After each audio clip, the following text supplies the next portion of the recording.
Very cool. We're about to begin our opening ceremonies. And again, we have an action-packed event, as you saw previously. Top 32. Now we've whittled it down to top 16. And again, just you could see we have the pack stands here.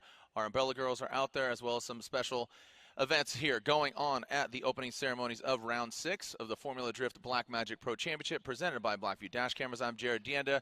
Ryan Sage, my co-host. We'll have Ryan Lantain, one of the 3 judges, alongside of Brian Egger, Andy Yen, and Lorette Nickel. So we are just moments away from our opening ceremonies here at Evergreen Speedway. I believe it's over 10 years, 11 years. We've been coming here since 2006.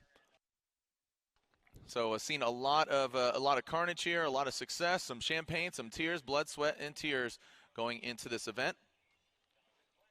So thank you for being part of the 2017 installment.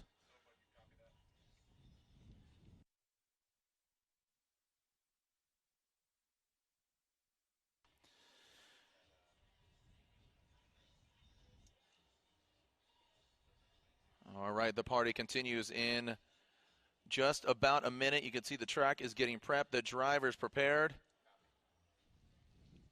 Thanks for joining us out here. In the gum out, nameless performance, hand-cooked tires, Toyota Racing, Toyota GT86. It is Ryan Turk. A local PNW native from Battleground, Washington.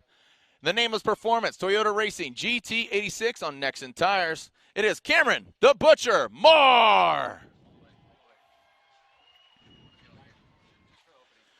And next up, the 2 Wordhouse Car Drift Team. Coming to us from Poland, Wordhouse Drift Team. Silvia S15 on Falcon tires. From Poland, Peter Vincek. And next up, rounding out that 2-car team, he is your #1 qualifier, being awarded the Black Magic Top Qualifier Award, holding signed Kate Noble, ITW Global Brands National Account Manager, and giving $500 cash. 2, our #1 qualifier is Karen Mitchell, ITW Global Brands Marcom Manager. Your #1 qualifier coming to us from Ireland, the Wordhouse Drift Team, Silvia S15 on Falcon tires. It is James the Machine Dean. The only Supra out in the mix, as well as the only mullet. He's on Nexen tires, that beautiful Toyota Supra. Say hello to Rad Dan Burkett. Now you got the 2 Mustang RTR teams, former Formula Drift champion, coming to us from Maryland, the Monster Energy Nitto Tire Ford Performance Mustang RTR. It is Vaughn Gayton Jr. Debuting his opportunity behind the wheel of a Ford Mustang. Originally from Pennsylvania, Texas, Florida. He's all over the place now, residing here in the Pacific Northwest. The BC Racing Nitto Tires Ford Performance Mustang RTR, Chelsea Danofa. He won here last year. Can he repeat again? He's in the Falcon tires, V8 powered S14. Say hello to Odi Bakshis. Another former Formula Drift champion. He is in a V8 turbocharged turn 14 distribution on Falcon tires, Subaru BRZ. It is Slide or Daijiro Yoshihara. An all-star cast, another former Formula Drift champion in contention.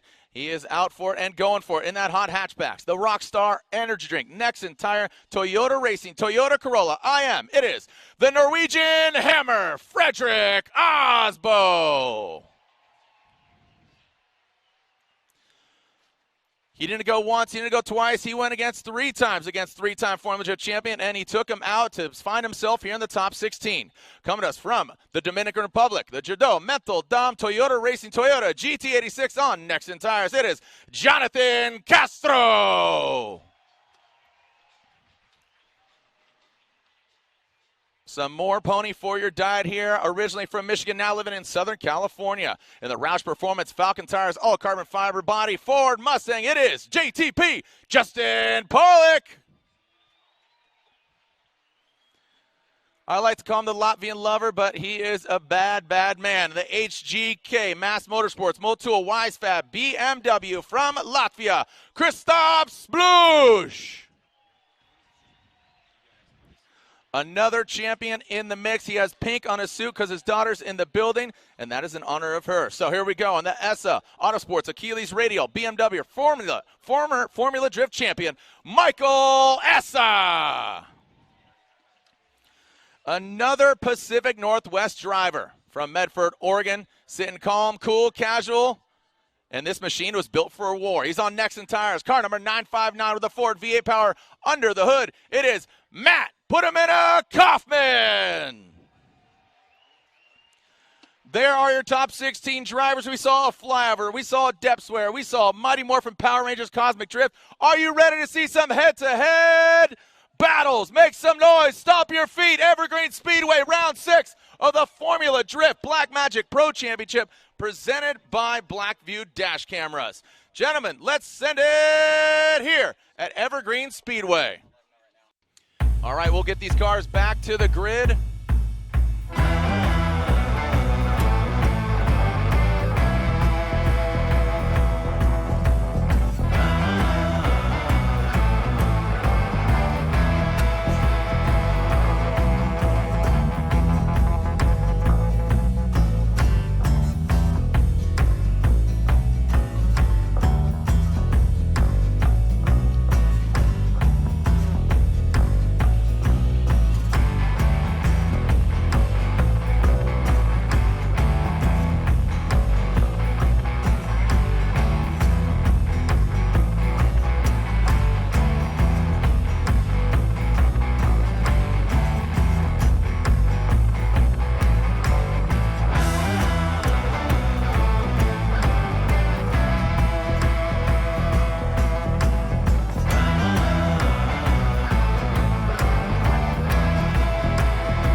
Again, the 16 is upon us. Some of the drivers got the fast pass from qualifying yesterday, getting into the 16, so you're seeing them for the first time, our top 6 qualifiers. Oh, our very own Lorette Nickel, who's down in the pits, caught up with the very jovial Jonathan Castro. Jonathan Castro was pulling into his pit, and his team, Frederick Osbo's team, and Nate Hamilton all lined the car clapping for you. And Jonathan, just overwhelmed with emotion. It's been a tough climb getting here, hasn't it? Yeah, it's just been really, really tough years. This year's been ups and downs. Orlando was amazing, and then a couple things happened. And coming here, fight against one of the legends, 3-time champion, good friend, amazing driver, a person that I admire, a person that is a role model. Battle against him again. I think this is the 5th time, 6th time. I don't remember honestly. Every time he beat me, and now somehow I just found myself, protect his driving style. He's a very smooth driver, no games, and just play hard, drift. Like I said, at Orlando, you cannot do this without a good leader. There's a good driver in front of you putting the pace. You should follow that, and you do your best to chase that. That's the result that you saw. The pure drifting, like I said, no games, and Chris just did that. He just amazing lead. I just follow him. And if you don't mind, you showed me your hands. Adrenaline and emotion. Show the camera if you don't mind. Guys, this means so much to him. And Jonathan, can you even put into words what this moment means? No, it is just teamwork. I can say this guy has not only put the best car that I will say I ever drove or ever been driving for. I got a pleasure to drive for. They also the mental game, the coaching, having Steph with us and Aldo, all the people behind. Toyota just also being him in the help and the next. It's like all the people is around these things. If I have to start mentioning, I have to make a big podium, like a stadium of people that is behind me supporting us. It's just not only one guy, there's so many people. And I have to just thank them to believe in me. Well, Jonathan, we're hoping to see you continue climbing. Great job. Thank you. Guys. Congratulations, Jonathan Castro, but your work still begins here because guess what? You're going against Frederick Osbo. And, you know, I mean, that's his teammate, Papadakis Racing. I mean, you know, that's a big it's a big chunk right there. Absolutely, yeah. Tough battle there on the second half of the top 16. So as we are moving into top 16, Ryan, we talked about the points a little bit here, but we should, you know, coming into this round, you know, we have James Dean leading the charge, and I just want to kind of go unofficially because things change up from 32 to 16, but James Dean with 368 points, Frederick Osbo with 334. Mathematically, yes, Christoph Bluch has 293. He could catch up, but some crazy things would need to happen, and they have. I mean, even for Osbo in Texas, but you know. Well, to put it in perspective, there's 3 rounds left, so there's 300 total event points minus the points that you can get for qualifying. So there certainly is still quite a bit of points left on the table, but I think after we get done with this round, depending on where James, Frederick, Kristaps, Michael Essa, Ryan Turk end, you're going to be able to say these are your contenders. Usually it's within that top 5 unless something absolutely crazy happens. You have Michael Essa that is within 100 points there, so in 4th place. So there, you know, anything can happen, but I think after this round, like we've seen for probably the past 10 years in general, is that going into round 6 or 7 and 8, the last 2 rounds before we had an 8th round, usually that is going to determine who's going to be your championship contenders.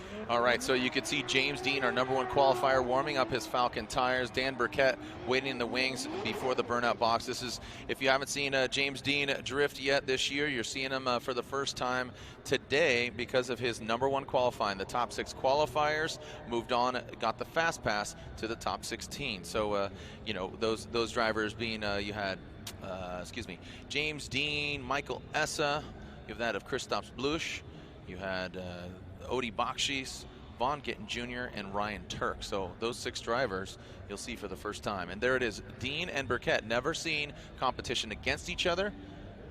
And Dean and Burkett going at it. So this should be interesting. And, you know, Burkett's no pushover. I mean, we've seen some greatness from James Dean, but as I said, it bears repeating on how well Burkett has progressed from Long Beach, you know, to New Jersey, to Atlanta, you know, Orlando, Canada. I mean, he's just, he's going for it.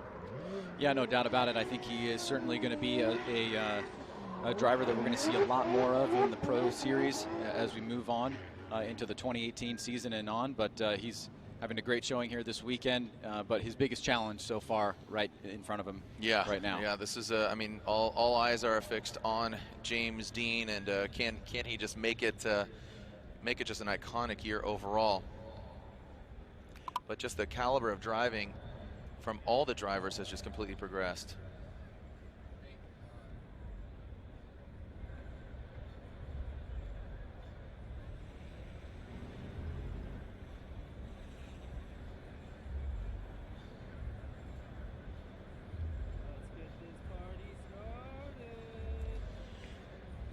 All right, the Wordhouse Drift Team, Silvia S15 on Falcon tires. There on your right, he will lead. Burkett qualifying 16th. He will give chase.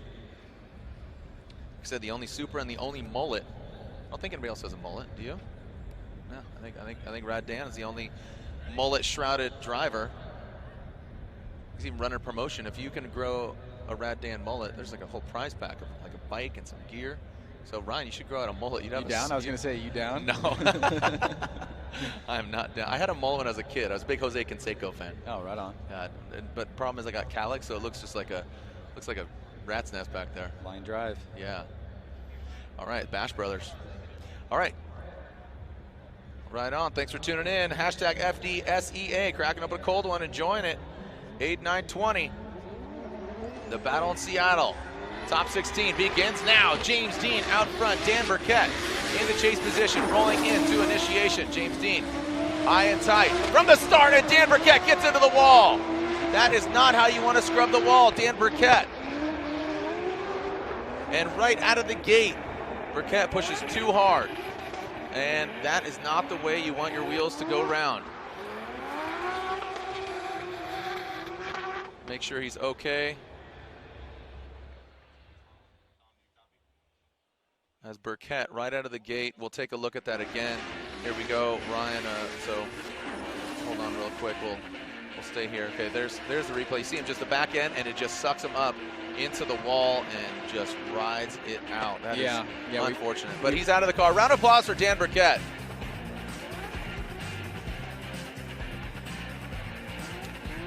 But you know, James Dean continues through the course and did exactly what he needed to do. But in the rearview mirror, Burkett, bang, hits that back quarter, and it sucks him up. Yeah, we see this a lot here. You know, you really cannot fight the wall. You got to be super careful, especially up near the top part of the bank. You hit that rear quarter panel, and it's going to suck that front left right into the wall. We've seen that time and time again. But thankfully, Dan is okay. he will be sitting on a big disadvantage. We'll have to see whether or not he wants to use a competition timeout here. Looks like on our records he does have one. So he may choose and opt to do that, and that would move us on into the next battle, which would be Alex Hilbrun versus Peter Vinsek. But unfortunate turn of events there. Didn't really get into battle mode between James Dean and Dan Burkett. All right, so you could see Burkett out of the car. They'll make sure he is okay, make sure the car has, it's seen better days, but get it strapped back together. Is competition timeout enough? As you said, Ryan, he does have one, has not used it. Everybody's allowed one and allocated. That's from qualifying all the way till the finals. You have one and only one, and that's a 5-minute competition timeout. All right, so as you can see, James Dean, and we are hearing word from Dan Burkett. Jeff Lee, his crew chief, is saying they will not call a competition timeout. Just too much work to be done, even just with the naked eye, just getting underneath it. 5 minutes will not be ample time, so no competition timeout. We'll further advance on with the competition with James Dean completing the second run. This guy's had a, I don't want to say easy day, but he did deserve, he qualified number one. He just had one half of the battle. Dan, unfortunately, goes into the wall, and now James Dean, with completing this run, will advance on into the 8.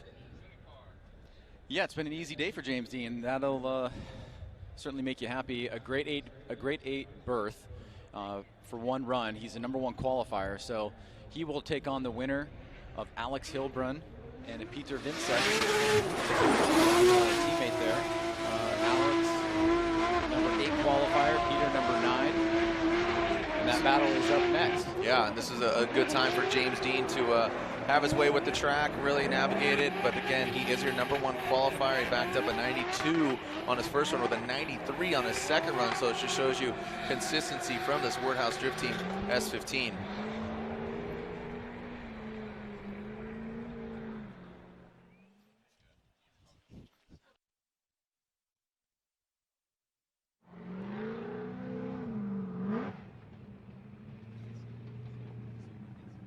Here it is, Alex Hilbrun, Peter Vinsek. We just saw. So will Hilbrun take out Peter Vinsek, or is it going to be an all-Wordhouse Drift Team battle in the Great 8?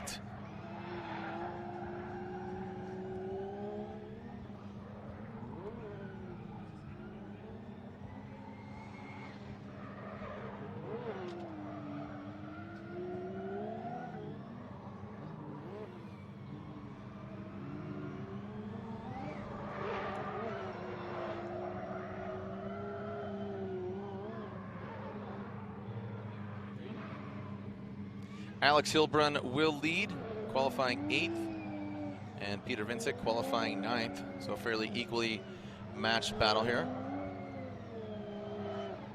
Ryan? Very excited about this battle. Well, it'll be interesting to see Alex getting back into the mix here. He did miss Montreal. We were sad to see him. He had a battle against Pat Gooden, but Pat did call that competition timeout after going into the wall here, so this will be the first battle that he'll see complete battle through as the lead driver here. Alex Hilbrun, V8 supercharged. BMW, the 2JZ under the hood of Peter Vinsek from Poland. Alex Hilbrun, undefeated in Pro 2 a couple years ago. Earned his license and has really made a name for himself.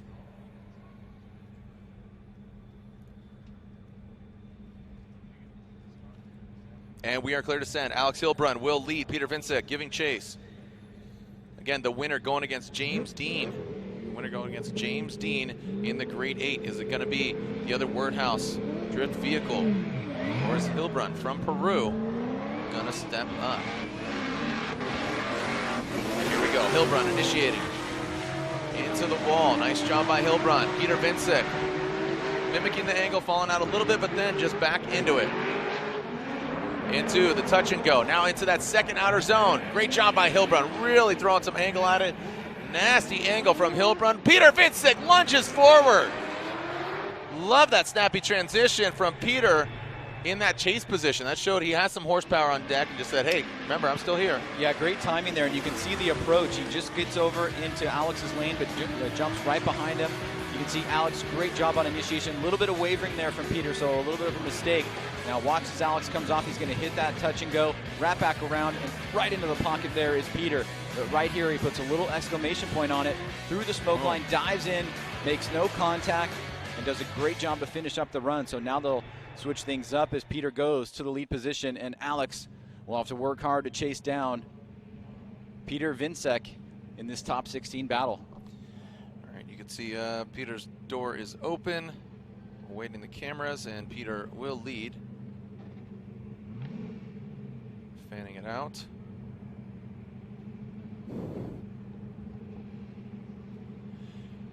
So Dean waits in the wings. Next up should be Mike Essa and Dai Yoshihara.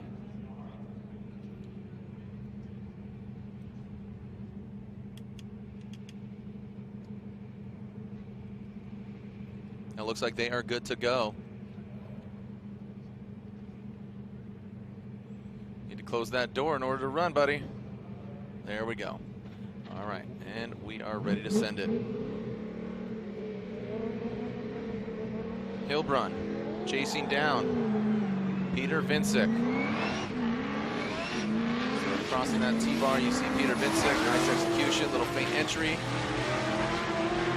Consistent, very settled, tight to the wall. Hilbrun gaining some ground. Just as I say that, Peter, a pretty small correction there. Some wavering now into that second outer zone. Hilbrun closing the gap. Into that final clip goes Peter and Hilbrun. Hilbrun taking out that final clip. So the question is, will Peter Vincek go against his Wordhouse Drift Team teammate of James Dean, or is Hilbrun going to advance on? Well, you can see Peter there using all of his initiation lane, which is his right. Alex falling a little bit behind here. Peter a little bit of wavering towards the latter part of the bank. Alex looking for an opportunity to attack through the smoke line here. He's still a few car lengths back. Nice job by Peter to fill that second outer zone, draws a smooth line to that first inside clip, and then right there wrapping around that final inside clip as we finish up this run here in the top 16. Okay, so the judges telling their results. Remember, our next round of competition, Texas Motor Speedway, and our final round, of course, at the House of Drift, Irwindale, California.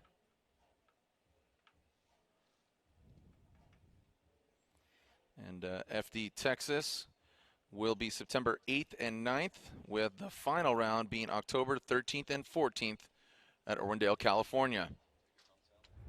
Tickets are on sale now. Here we go. Slide him left for Peter Vincek. Slide him right for Alex Hilbrun. Andy says Peter Vincek. Brian says one more time. And Ryan says Peter Vincek gets the victory.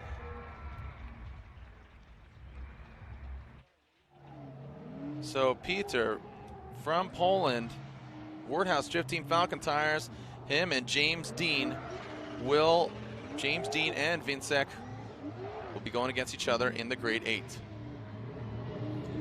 So next up, you can see Michael Essa, Achilles Radial, Essa Autosports, BMW. These guys have gone against each other 6 times. Dai Yoshihara only winning 1 of those times. It's kind of surprising. I mean, no fault to or no offense to Michael Essa, but Well, battle of the champions here. Yep. Got 2013 Formula Drift champion going up against 2011 Daijiro Yoshihara.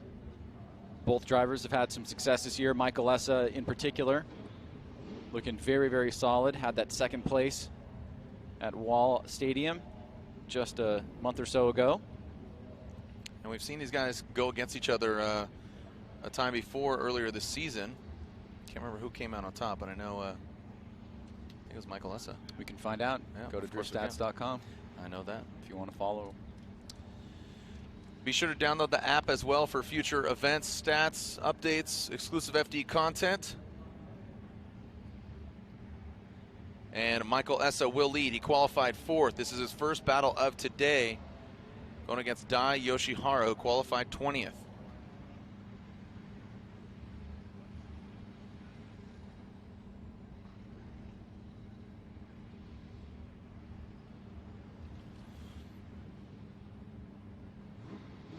All right, so our tow truck getting back into position. They need to be ready to jump at any moment.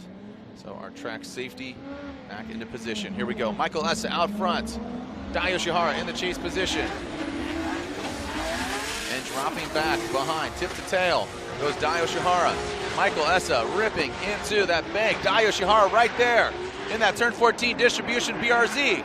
Some correction there from Dai Yoshihara, almost overcooking it. Essa tight around that first front inside clip, and then around the final. Let's take a look at this again here, Ryan. Yeah, it warranted a woo from you. I heard that. Yeah, well, Dai was looking really good as he was following the line that Michael Essa was dictating here out front. You can see he's with him right here. He's got about a car length. He's going to start pushing forward, and watch as he gets through this smoke line. He's actually going to go a little bit too long there. Now he's going to lose some ground to Michael Essa. Essa clears through that second outer zone. Smooth line being drawn into that first inside clip. Nice transition back around. Now Dai is back in play here, but that mistake coming off the bank will cost him in that first run. The judges are comparing lead to lead, chase to chase, and who did better overall. As we take a look here, James Dean and Peter having a moment as they'll be going up against each other. Teammates, seems like the common thread here. We've also got Vaughn Gittin Jr. taking on Chelsea Denofa, our last battle in the top 16. Frederick Osbo going up against Jonathan Castro. So it's battle of the teammates here today. But back to the action at hand with Daijiro Yoshihara taking the lead against Michael Essa. Here we go, Dai Yoshihara, as you said, getting a little off course there. Needs to put down a solid lead run here. But Essa looking strong. Achilles Radial, Essa Autosports BMW. Here comes the Falcon Tire Shrouded BRZ of Dai Yoshihara.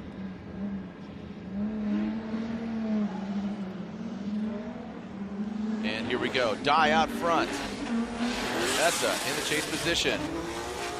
Essa maybe giving himself too much room here as Dai pulling away, powering through, but now Essa, you can see him gaining some ground here.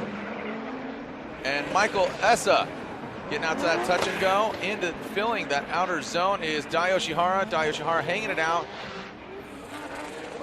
Interesting, kind of Essa going back and forth as far as a distance between him and Daijiro.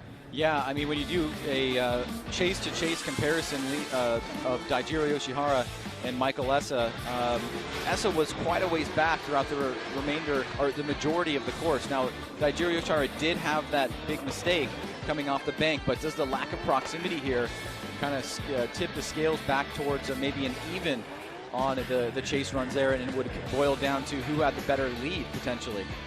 So let's see what the judges think here. We wrapped up that battle between Daijiro Yoshihara and Michael Essa. Okay, and the judges wanted to take a look at the start. Was there any, seemed pretty straightforward to me. Let's see this big initiation, long, great job by Dai. You see a correction there from Dai. Essa overshooting similar to what Dai did. And around that final clip once again. Yeah, Dai may have tagged the wall just very briefly there coming off the bank, having that correction, and that may have an impact if you do the lead comparison. That's Medford, Oregon's Matt Kaufman. So flying the Pacific Northwest flag, warming up his Nexen tires. Made the switch to Nexens this year. He says he really likes them, he enjoys them. The Ford power plant, always been residing under the hood of his vehicle.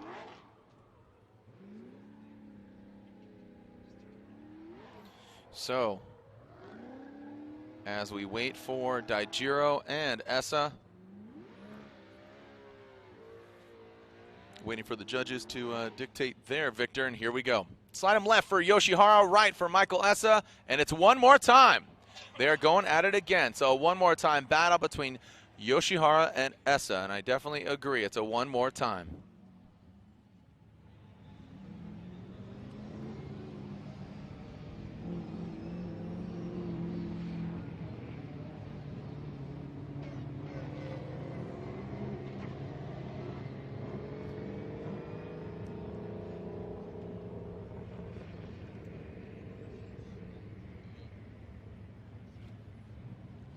Christoph Bluch, Matt Kaufman, and we are ready to send cars.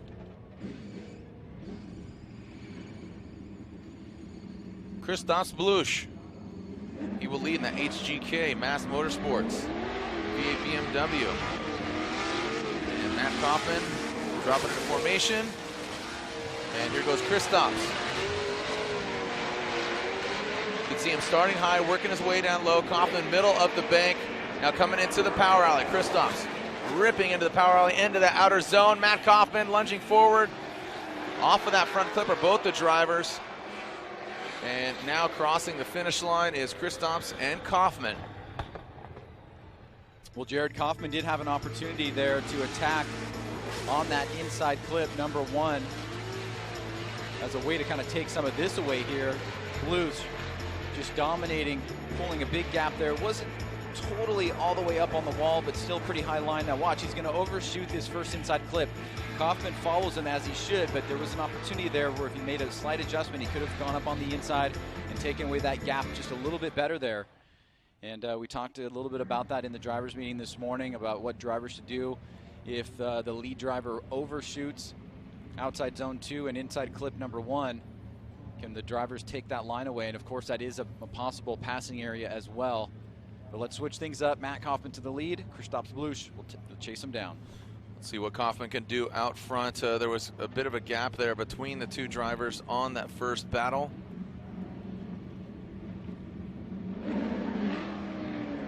And Kaufman out front through the start chicane. Got a clean start. That's Kaufman. Wow, look at that. Kristaps already applying the pressure. And Kaufman, great angle. Kristaps, you can see some wavering there in the chase position. Great proximity from him now into the power alley. Enough room to go past him, but that was a critical mistake there by Kristaps. You see Kristaps get thrown off there. It looks like he had great proximity, but then when he backed off, that really didn't set him up for success on that second outer zone. Yeah, 2 mistakes noticeable here by Kristaps. You can see a great job on initiation, but watch the lack of angle here and the adjustments that need to be made compared to Matt. Kaufman out front, swinging through the touch and go. Nice job right there, and then a big loss of angle from Kristaps Blush, and also some proximity loss as well. And now both drivers come through the finish line.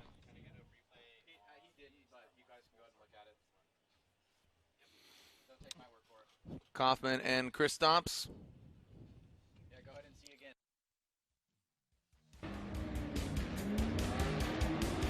Judges taking a look here one more time at the initiation. Blush was over the line, doesn't seem to be impeding though. Matt was. Here's that look again, Jared. You can see right here, just big loss of angle there by Kristaps. He kept a little bit of angle in the car, so it's not going to be a incomplete, but it was a pretty sizable and noticeable mistake. All right, so the judges analyzing that start there to see if he impeded in his line, in his initiation, as Kaufman waits. Again, from Medford, Oregon.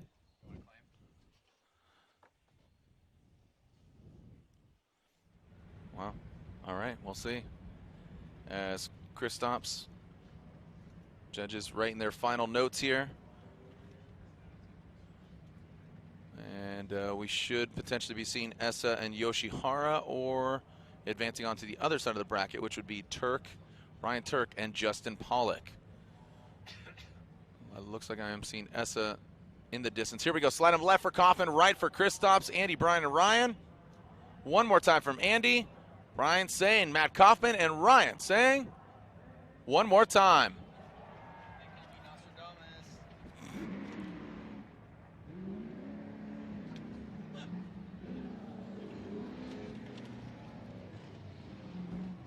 All right, so earlier Lorette caught up with Peter Vincik, and now he's going against his own teammate. Lorette is with the Polish driver Peter Vincik. Peter is moving on, and I love that smile. So good to see you, so happy. And you made a small correction out there on the track, so what happened out there?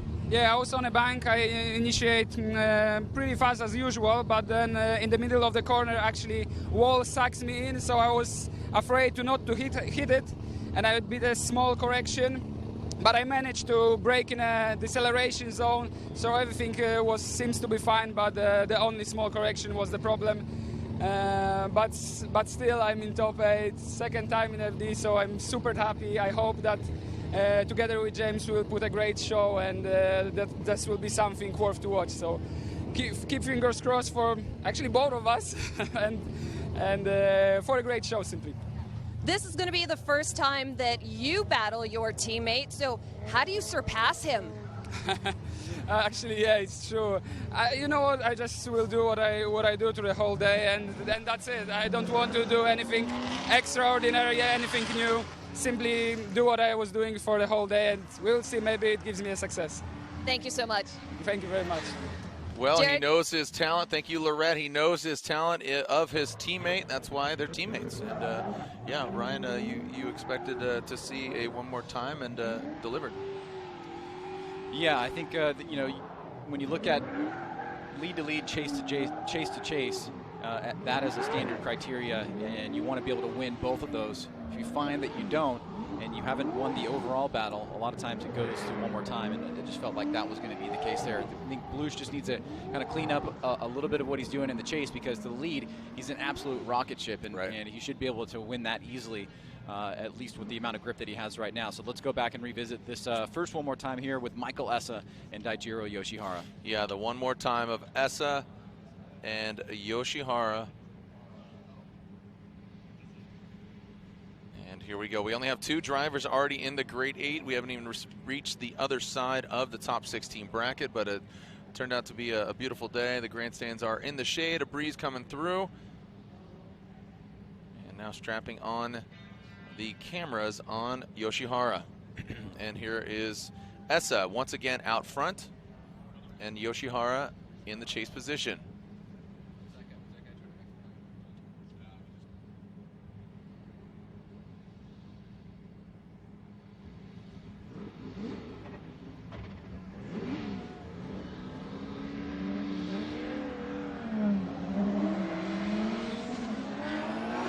All right, here we go. So Essa, Yoshihara, Essa initiating. Yoshihara gaining ground. Look at that. Essa, very settled. Nice job by Essa. Yoshihara, look at that. Keeping the same amount of distance between each other. Now into the touch and go. A lot better posture from both of the vehicles. Well done, well executed from both the guys.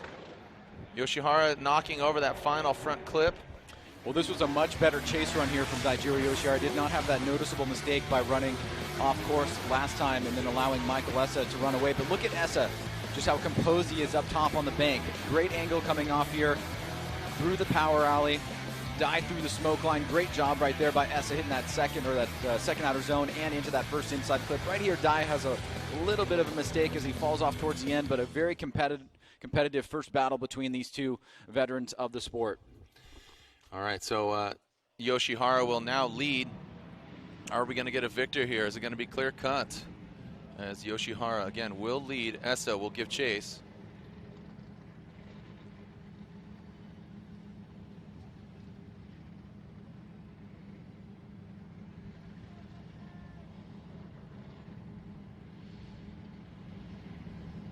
All right, so strapping on those cameras once again as Dai Yoshihara. Does he have it? And like you said, Ryan, by comparison, the first battle of between these guys, Yoshihara a lot more composed. I really liked what he put down. Yeah, I mean, that's one of the most important things you can take away from one more time opportunities is where do I have to improve, and Dai was able to do that. Let's see what Essa can do here in the chase. Well, I know Essa's no slouch. He's going to try to get on the door of Dai Yoshihara. He knows what to expect here.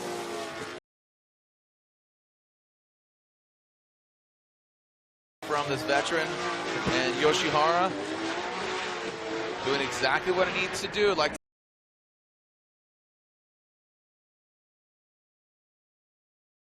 direction going on the inside, having to choke up. And an unfortunate turn of events there. Let's take a look at this again. This is a great way to do the comparison because by looking at both of the chase runs, you would have to say that Dai won the chase runs, no problem. Now it comes down to the lead run. You can see nice and high on the bank by Dai. Essa pushing forward here. Dai through the power alley. Now Dai is going to hit the second outer zone. He's going to take kind of a wide line here, but bring it back around kind of a late apex to that first inside clip. Essa was on the inside, transitioned a little bit early, got caught up there, and it looks like that may cost him here. as we wait for the judges' results, and James Dean and Peter Vincek looking on. Here we go. Slide them left for Yoshihara, right for Essa. Andy, Bryan, and Ryan say unanimously, Dai Yoshihara gets the victory. Dai Yoshihara advances on. And there it is, the turn 14 distribution. Falcon Tires, BRZ. We have a packed house here. Yeah, wave to the screen. You're up there on the big screen. As Blush and Kaufman. Oh, we got Ryan Turk, actually. Sorry. Ryan Turk, Justin Pollock. Look at that. 11 battles against each other. Justin Pollock besting Ryan Turk 7 out of 4 times. We saw Ryan Turk on the podium earlier this year. Can he get back on there? And JTP talking with the Rhett earlier, just talking about his driving style, trying to adapt it, change it, see how he can work it out. Going against Turk, says he thinks he has enough car. Warming up his Falcon tires as Ryan Turk and his 2JZ powered Gum Out Nameless Performance Toyota Racing Toyota GT86 on Hankook tires. Here you go from Kalamazoo, Michigan, does his own mechanical fabrication suspension. He has a shop called Hotline, 1,000 horsepower supercharged 5-liter V8. You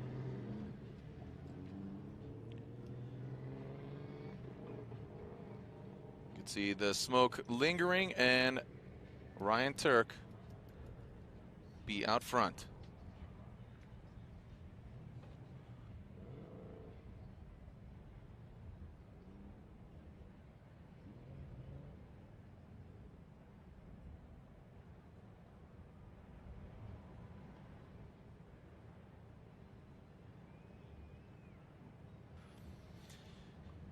All right, Ryan Turk again out front.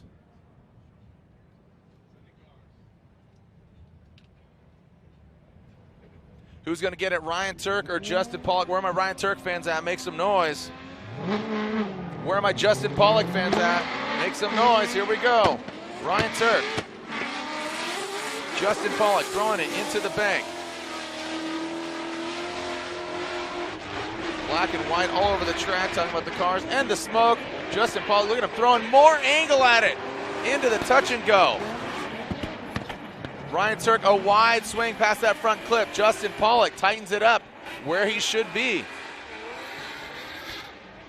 So good from the start for both of the guys, but a point that I saw was Ryan Turk. Well, you know, Turk may have a little bit more grip than Justin. Justin's going to take a little bit of a lower line here, which may strategically be the right thing to do.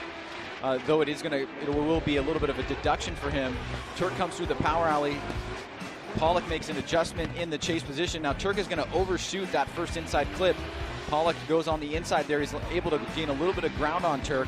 So both drivers with a couple little mistakes. You could maybe make the argument that that Pollock's was a little bit more dramatic because it was on the bigger part of the bank here, and Turk just missed that first inside clip. But nonetheless, we've got enough information on that first run for the judges to digest and move on to run number 2, where Justin will now go to the lead, and Ryan Turk will chase him down. Yeah, a couple of these fans are pointing it out. This is the battle of the teammates. You have Dean and Peter Vincek, Osbo versus Castro, Gittin versus Denofa. Those guys are all teammates, so it's kind of interesting.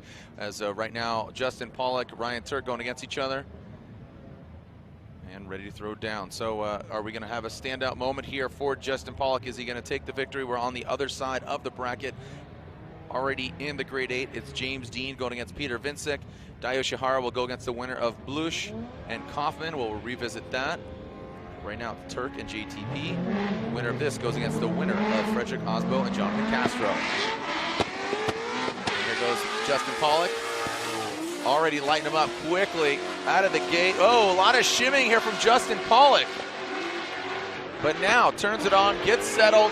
Into the power alley goes JTP. Ryan Turk lunging forward onto the door, and contact is made.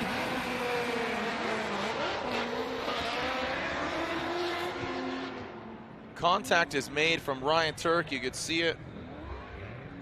Well, this is interesting, Jared, because that area of the course is an area that we've talked a lot about. It's where the chase driver is usually surging forward, trying to predict what the lead driver is going to do as he comes through the smoke line. Now, Justin does have a pretty rough time on the bank. Turk tries to make some adjustments too. He was a little bit far back there. Now watch, as Turk comes through the smoke line, he's going to surge forward. Justin's heading sort of this inside clip. They're going to rub the right front tire of Turk onto the left rear of Justin Pollock.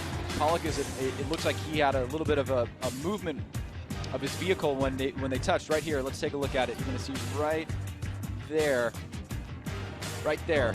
and you can see that Justin falls out of drift.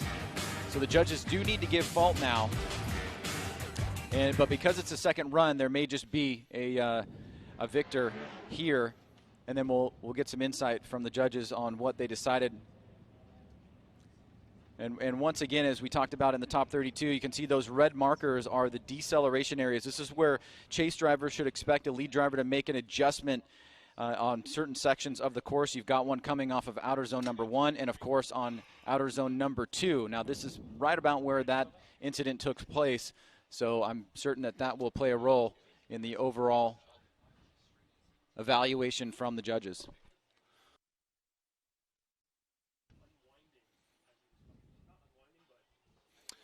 All right, so judges elaborating, really analyzing what went down here.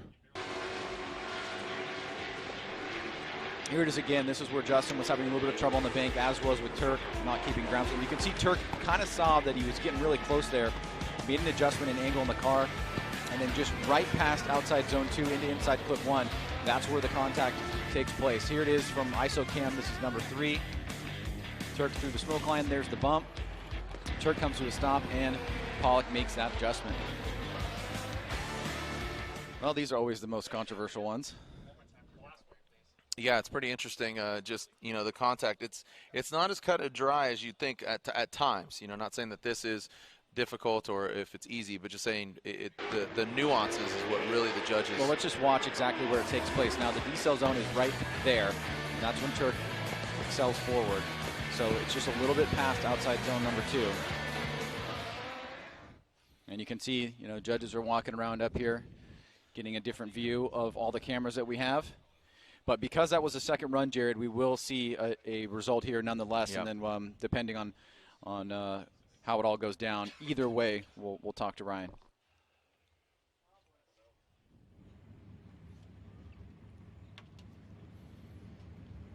All right, so as you can see, our judges awaiting.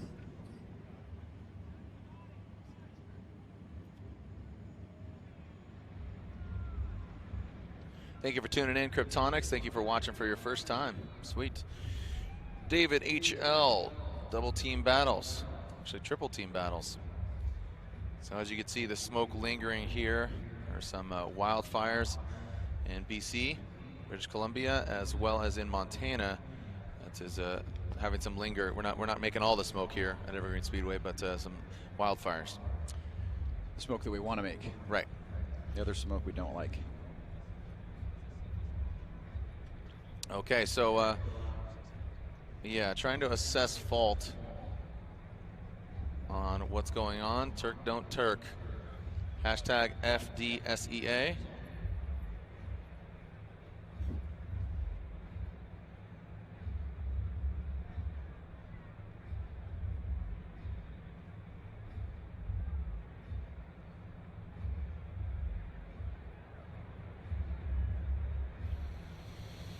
All right, so we are finding out that the results are in.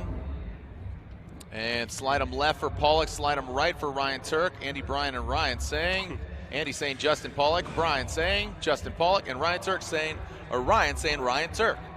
So Justin Pollock gets the victory. Justin Pollock advances on. As the two judges over there, I got Ryan Lontaine over here. You were the only judge that sided with Ryan Turk. Yeah. If you could elaborate there. To me, it looked like JTP didn't get back on throttle after outside zone 2. It looked like the car was kind of coasting out. Looking from camera 3, which was on basically looking at the right side of the car. You didn't see any smoke coming off the tires anymore. It looked like he was kind of coasting out. There was a light touch. It wasn't that big of a hit from Ryan Turek, and instead of over-rotating or being pushed offline, actually JTP straightened. So if you get hit from the inside while you're drifting, especially in an area as you're on throttle like that, you wouldn't expect the car to straighten up. So for me, it looked like JTP wasn't doing what he was supposed to do in that area on the track.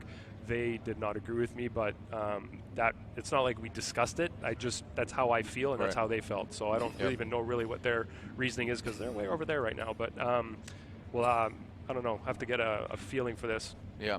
Yeah, I mean, it's split, not a split decision, but 2-1. So Justin Pollock advances on JTP, knocks out Ryan Turek, as now we have Christoph Blush and Matt Coffin, the one more time battle between these two gentlemen. And here we go. So Coffin getting a big jump, and that is allowed. That might end up not paying off, or it could. We'll see. But Christoph Blush, you can see him moving the banners on the fence. Coffin, great angle, but would like to see him closer. Timing that wise. Into the touch and go goes Christophs. Here comes Coffin, ripping now. Really gaining some ground with that side bite as Coffin takes out that final front clip. I mean, they were ripping. Did you see that? I mean, the banners were just waving as Christophs went by. I certainly applaud Matt Coffin's strategy here to try to get a jump out of the gate, but you can see he's trying to get too far down the front straight before Christophs initiates, and it does cost him here. He's way far back on the bank. Christophs is not making many mistakes here. This is where Coffin is going to accelerate through the second outer zone. He's going to miss that second outer zone because he needs to gain ground here, but unfortunately not getting the proper start there had an impact throughout the entirety of the course. So now Christophs has probably got to be licking his chops here, as he will now chase him down. Christophs with one of the quickest cars in the field.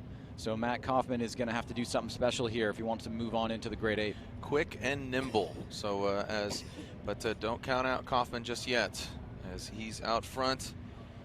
He has the clean air, and he's going to throw it down out front. Again, machines built for war from Medford, Oregon, going against Latvian's own Christoph Blush in the chase position.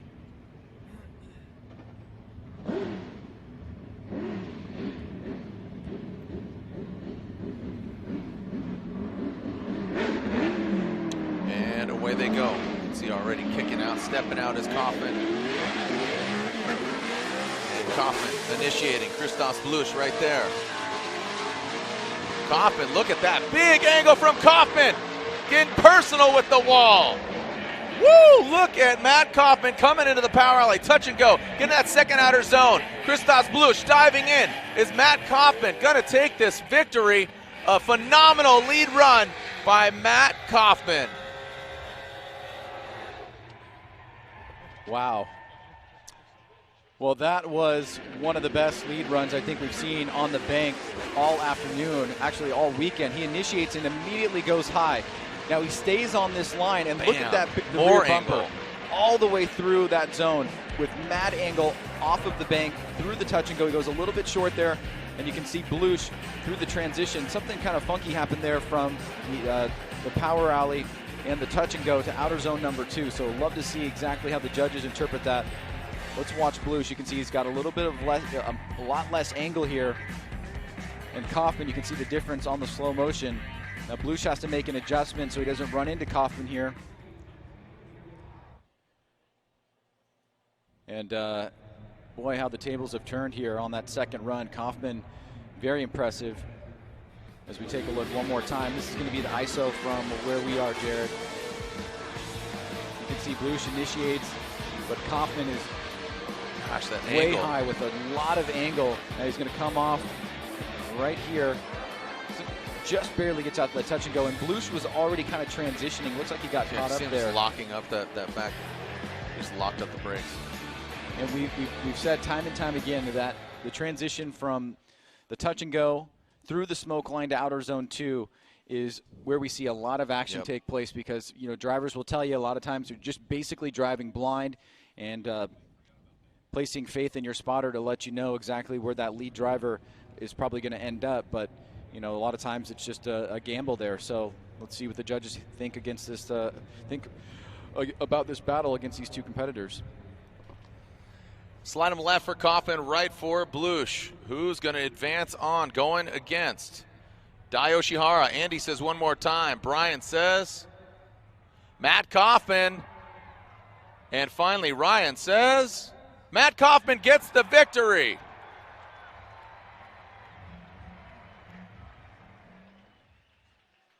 So Matt Kaufman getting the victory, almost going another one more time. One of the judges going with the one more time.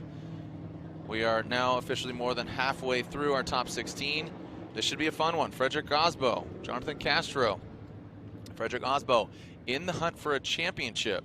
And this is interesting. If you look at the teams going against the teams, I said there were 3 teams. Dean versus Peter, who's currently leading the points. Second in points, Osbo going against Castro. You know, are there team orders at this point? I gotta kind of raise the question. Yeah, I feel like we're in Formula One right now. Right? Well, what to do? What to do? My feeling is I'm sure that they're going to go out. They want to win the championship. They want to win these events in the way that they want to win them, and that's going all out against your competitor, no matter if it's your teammate or foe. So I imagine that's what we'll see here between Castro and Osbo, as well as Gidman and Nofa. Indeed, and Tech. All right, here we go. Osbo out front, Castro in the chase position. Osbo, little flick of the Toyota Corolla IM. Castro keeping it consistent, lower on the bank. Osbo, oh, and contact from Castro to Osbo.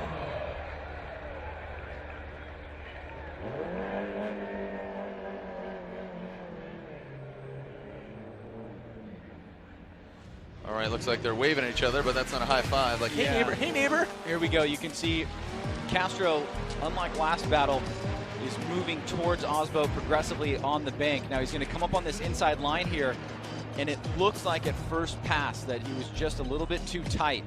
I want to see Osbo's line coming off the bank. Osbo had a nice high line here. He's circling back down. Osbo doesn't seem to be going offline. Yeah. It looks like Castro was just a bit too tight there, and it was evident from coming off the bank. He's going to supersede Osbo here. You can see he's superseding Osbo there. He has to back up, but then he really has nowhere to go, at least from my opinion, on first pass. So we'll see if the judges think that as well. All right, so Katie Dillinger watching from Australia. How you doing? Watching your bro. Okay, so it is a fact, far from a claim, that Jonathan Castro is deemed at fault. So Jonathan Castro is at fault for that contact. So that means Frederick Osbo would be able to work on his vehicle in ample time, and Castro, if he needed to get hands on the vehicle, he would need to call a competition timeout.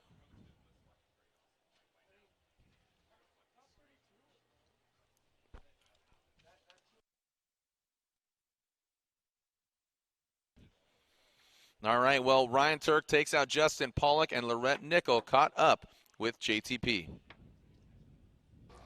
JTP told me that he wasn't that happy with his lead run. So, moving forward, how do you clean that up? Well, I definitely know what the adjustments we made and the track conditions are going to do. So, my future lead runs, I'll know that I can enter a little bit later. There's a little bit more grip out there. So, hopefully clean that up for the coming rounds. And how is this track changing? You know, as the temperature drops, the track gets grippier, and you try to compensate with, you know, how much the temperature is dropping, and typically you have an idea of what it's going to feel like. There's a lot of rubber out there right now. Just driving out for opening ceremonies, you can see there's not much like bare pavement anymore. It's really like laid with rubber. So when that rubber cools down, it tends to grip up, and that's what we're seeing right now. Justin, thank you so much. You bet. Guys. Thank you, Lorette, and congratulations, Justin Pollock, trying to adapt to the environment here, as Justin Pollock will go against the winner of Osbo or Castro. But we will, I believe, revisit that, because I am seeing off in the distance some teal and blue. That's Odi Bakshis in the burnout box. Falcon Tires S14. And he'll be going against Cameron Moore. Now's a great time to download the Formula Drift app if you haven't already, if you're a hardcore fan. You're watching across the globe. Download the app, available on Apple Store or Google Play.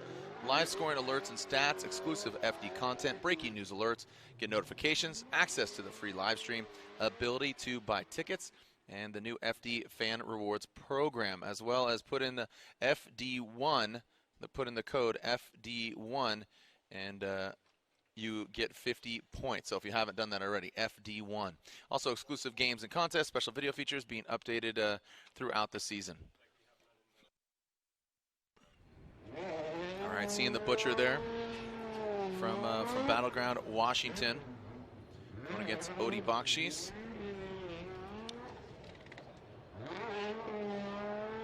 Odi Bakshis from Lithuania, now living in Wrightwood, California.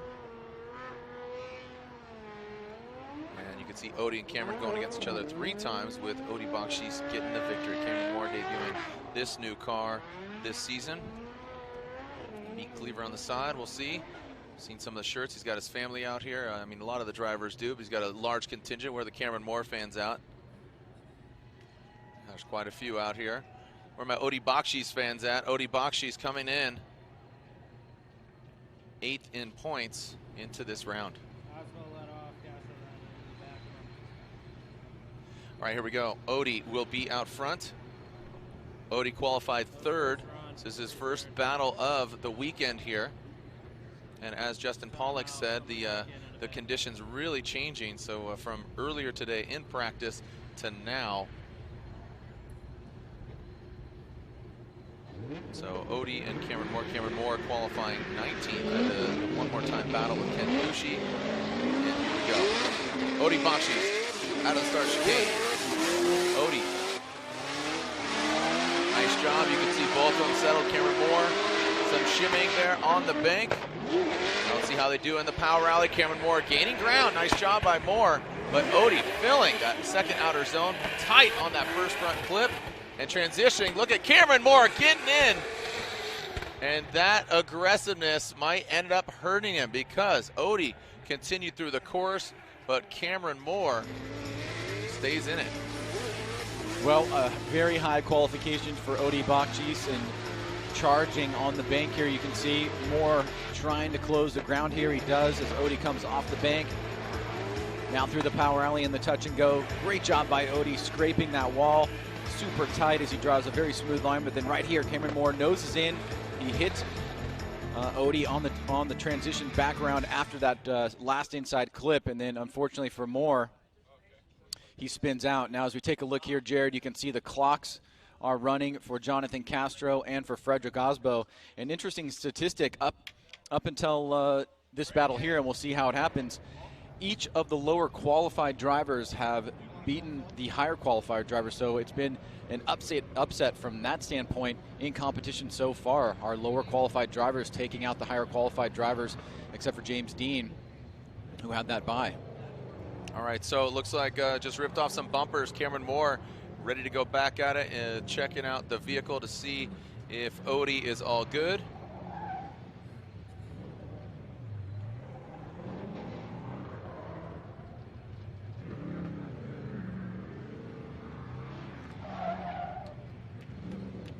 Thank you. Watching Antoine 1, watching from North Carolina. You can see Vaughn Gittin Jr. and his RTR teammate Chelsea Denofa waiting. So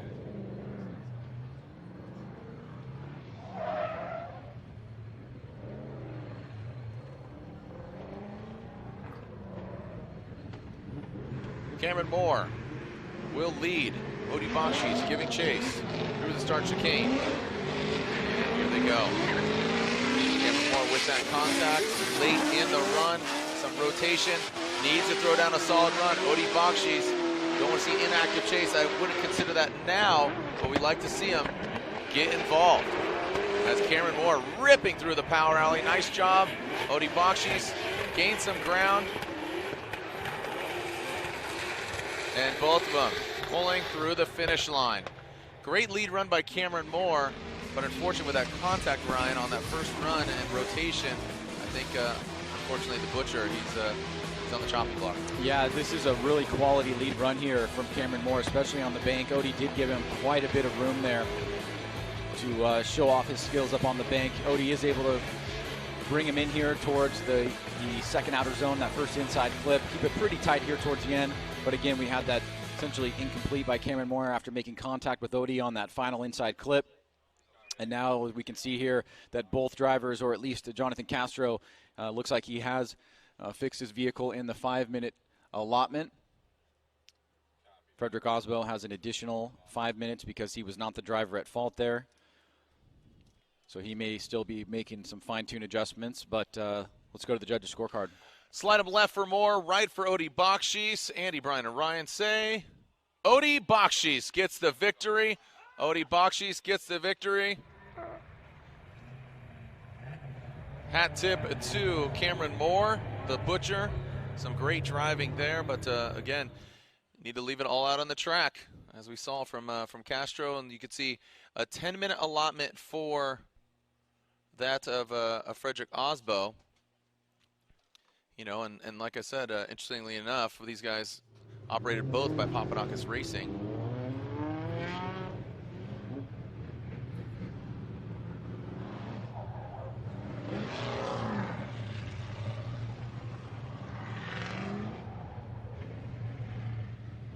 So, an all Brostang battle. Vaughn Gittin Jr., Chelsea Denofa. Vaughn Gittin Jr., pilot of the Monster Energy Nitto Tire Ford Mustang, Ford Performance Mustang RTR, going against Chelsea Denofa, the BC Racing Nitto Tires Ford Performance Mustang RTR. These guys have gone against each other one time before, with actually Chelsea getting the victory there. You saw the stats.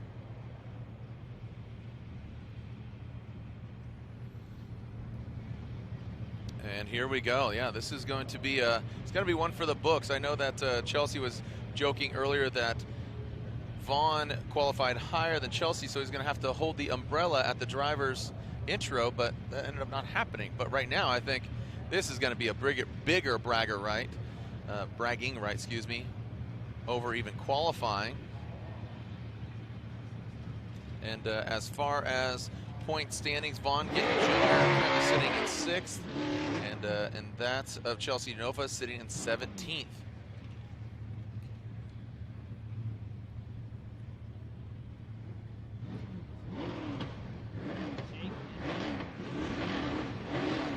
Let's see, what do we got here?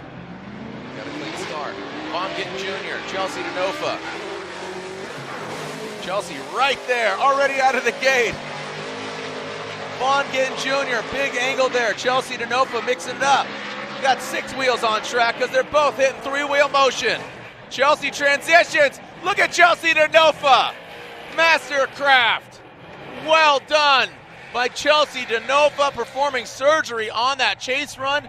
Like I said, 6 wheels on the track because they're both hitting the 3-wheel motion. Well, that might have been the best chase that we've seen so far in the top 16. Right from the get-go, you can see Denofa times it perfectly. Now Gittin's nice and high on the bank. He's not all the way up near the wall, but very high line. But Denofa is not shaking at all. Watch this through the smoke line. Now this is the danger area here. That's the danger area, but he times it perfectly, gets right back in the pocket, and then again, just that front bumper gliding across the back bumper of Vaughn Gittin Jr.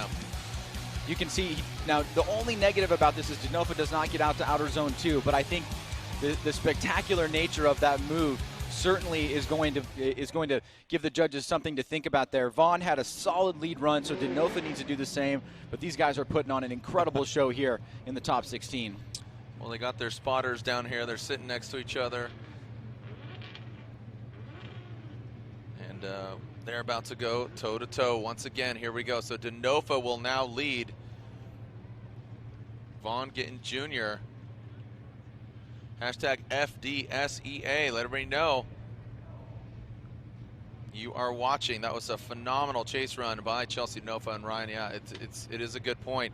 Didn't really get out to that second outer zone. The judge is going to have to keep that into consideration. Here we go. Denofa versus Gittin. Mustang versus Mustang. RTR versus RTR. Nitto Tires covering the track. Benzo lubricants in the veins.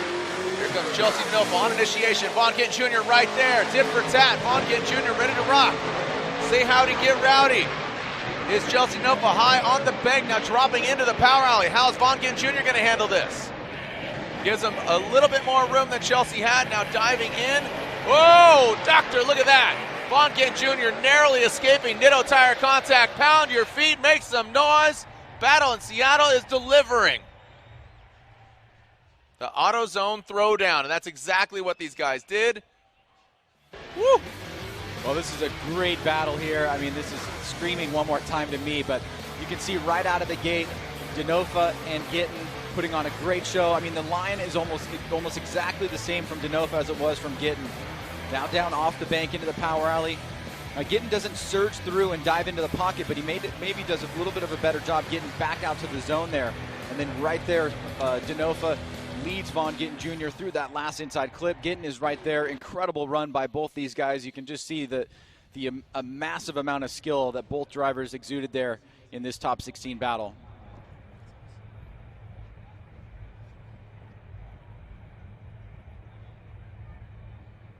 Here's the side-by-side, Jared. We can take a look at this now. Let's watch that second outer zone and see if we can see anything here that will give us something substantive.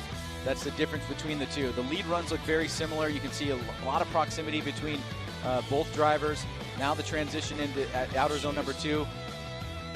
That's actually, Gittin was a little bit further back there. And you're splitting hairs here, though. There's definitely is hair splitting. They're both dynamic drivers. I mean, what do you guys think out there? I can't hear you. I can't hear you, Seattle. Are you saying Vaughn Gittin Jr.? Are you saying Chelsea Denofa? Are you saying one more time? Oh, got it. Got it. I'm hard of hearing. I'm around race cars too much. Pound your feet. Let them hear you across the globe. The AutoZone Throwdown, round 6, the Formula Drift Black Magic Pro Championship presented by Blackview Dash Camera. Slide him left for Denofa, right for Vaughn Gittin Jr. And the judges say, Andy says Chelsea Denofa. Brian says Chelsea Denofa gets the victory. We're hearing some applause, we're hearing some boos, but hey, round of applause for both these drivers. We're bringing in Ryan Lontaine here, and it was unanimous Chelsea Denofa. I think that side-by-side really helps you compare. It does. I mean, why did the needle go the way of Denofa? Well, like you said, we had to split hairs on this one, but we felt it was warranted. It was a really high-quality run from both drivers in the lead and the chase position. I felt personally, when I made my call, that Denofa did a better job in the infield section. I liked his transition. I always liked Chelsea's transition from inside clip 1 to inside clip 2. Yeah. It's he goes from really high angle to really high angle. It's a really good transition. And I think that gave me the edge for him in the lead position. And it's not a lot, right? It's pretty tight. But in the chase position, I felt that he had more proximity throughout and he attacked more. I can't say that Vaughn did a bad job, but I just felt that Chelsea did a better job of attacking and staying in control while doing so. There were a lot of opportunities there for him to mess up, but he was able to stay on a really high-quality line and with really good mimic of his transitions and mimicking the angle all the way through, too. So. Yeah, and I think that was that X factor. Yeah. That's, I mean, for lack of a better term, it's that unknown, right? That one thing that just really separated him from Vaughn's deal, and I agree with you. And I think, again, hats off to both those guys, and the side-by-side really helped. Joining us now is Bushido Blade. Robin Ishida, a longtime Formula Jet veteran. He is knocked out, but he's going to have some insight here and back up here in the booth. Jonathan Castro, Frederick Osbo. Castro, now remember, the contact was made. Castro was at fault, so Castro needs to throw down a solid run with Frederick Osbo. In tow, keeping it consistent. Into that first front clip, now wrapping it around. It looks like Frederick Osbo Frederick Osbo will get the victory, and unfortunately for Jonathan Castro. Robbie, you're out here watching. Again, you got knocked out in 32. Your Jerry Yang Racing GT-R, a fun car, man. It looks like it's good. It looks like it's coming to life. Where are you at with that? Yeah, I'm pretty sure everybody notices it too. It's a really good looking car. I think I just need a little bit more seat time to get back into it so I could try to get the car set up a little bit more. That's going to take a little bit of time. I live in Japan, so it's really hard to come over here to test drive the car and try to get it set up. So we'll see. We got 2 more rounds. But all right, here we go. The judges' verdict: Castro or Osbo. Slide them left for Castro or right for Frederick Osbo is your victor. Osbo advances on. Our grade 8 is set. Robbie Nishida, don't go anywhere. We'd love to get your insight as a driver out here competing. So our grade 8 is set. We have James Dean going against Peter Vincic. All Wardhouse. Yoshihara versus Matt Kaufman. JTP versus Frederick Osbo. And Odi Bakshis against Chelsea Denofa. All right, we are out here again. We are going into the grade 8. And I am with Robbie Nishida. hey, guys. And Robbie, we were talking about your run, and you really blew it. I'm kidding. I did. I'm kidding. I know I'm it. kidding. I'm totally kidding. And we are going into the grade 8. Also, you're sponsored by Achilles Radial. So want to mention, if you entered into the Achilles Radial contest, I have the winners' names here. We got Nicole Demolanta, Aaron Robinson, Zach Cade, Becky Neary, Ian Montgomery, and Jim Puntany have each won a set of free Achilles tires. Winners will be contacted next week with information on how to collect your prize. Congratulations from Achilles Tire USA. Again, Nicole Demolanta, Aaron Robinson, Zach Cade, Becky Neary, Ian Montgomery, and Jim Puntany. Congratulations. Yeah, congratulations. So, Robbie, what do you got going on this year? Are you feeling where will that car favor? You think you're going to throw down an Irwindale? I mean, what engine package and everything are you running in your GT-R? It's pretty much similar to what Daigo had before he had the GT-R, and the car was kind of based off of that as well. And he did really good in Texas last year he drove, so I'm kind of hoping your fingers I would crossed. turn out the same way, yeah. All right, that's good. It's a good hopeful outlook. All right, so this is an all Wardhouse Drift Team battle. James Dean, Peter Vincic. Robbie, you've been on Team Daigo. You've been on a team with Daigo. You're on Achilles Radial team. Team orders? Do you think that comes into play here? I don't think so. I mean, both of these guys are probably pretty hungry to move on and get into the top spot as well. So. But Dean's going for a championship. He's their current point leader. Yeah, but, We'll get back to it. Here we go. James Dean, Peter Vincic. James Dean leading. You can tell them look like twins, but they are different. Look at that. Peter Vincic. You see some wavering there. James Dean strong out front. Now transitioning into that touch and go quickly into that second outer zone. Peter Vincic now dialing it in. And across the finish line. Is that what you expected there, Robbie Nishida, from these two guys? Pretty much. I'm pretty sure James Dean knows what he's doing, and Peter's probably been driving with him for so long, so he probably knows what's in his pockets as well. It looks like a twin drift almost, because the cars are complete, or nothing nearly identical, right? They're the same thing, so. And both of the runs, I mean, James Dean doesn't look like he's making any big mistakes. There's probably small waivers here and there from Peter following, but I think he was within good proximity. That's probably what the judges are looking for too. So now it's all up to what he's going to do when he's leading. Seeing some of the banter here, do you feel that it's progressed kind of back to proximity and not about angle? I think it really depends on the run. I mean, everybody asks me about the judging and stuff like that, and I do this in Japan as well. But it really depends on what the other guy is doing when they're leading and when you're chasing them, and also when you're leading and when they're chasing you. So just looking at one run, you cannot judge who's going to win and who's not going to win, or who's going to have the advantage or not. So I can't really say who has the advantage right now either. So we're going to have to see what they're going to do.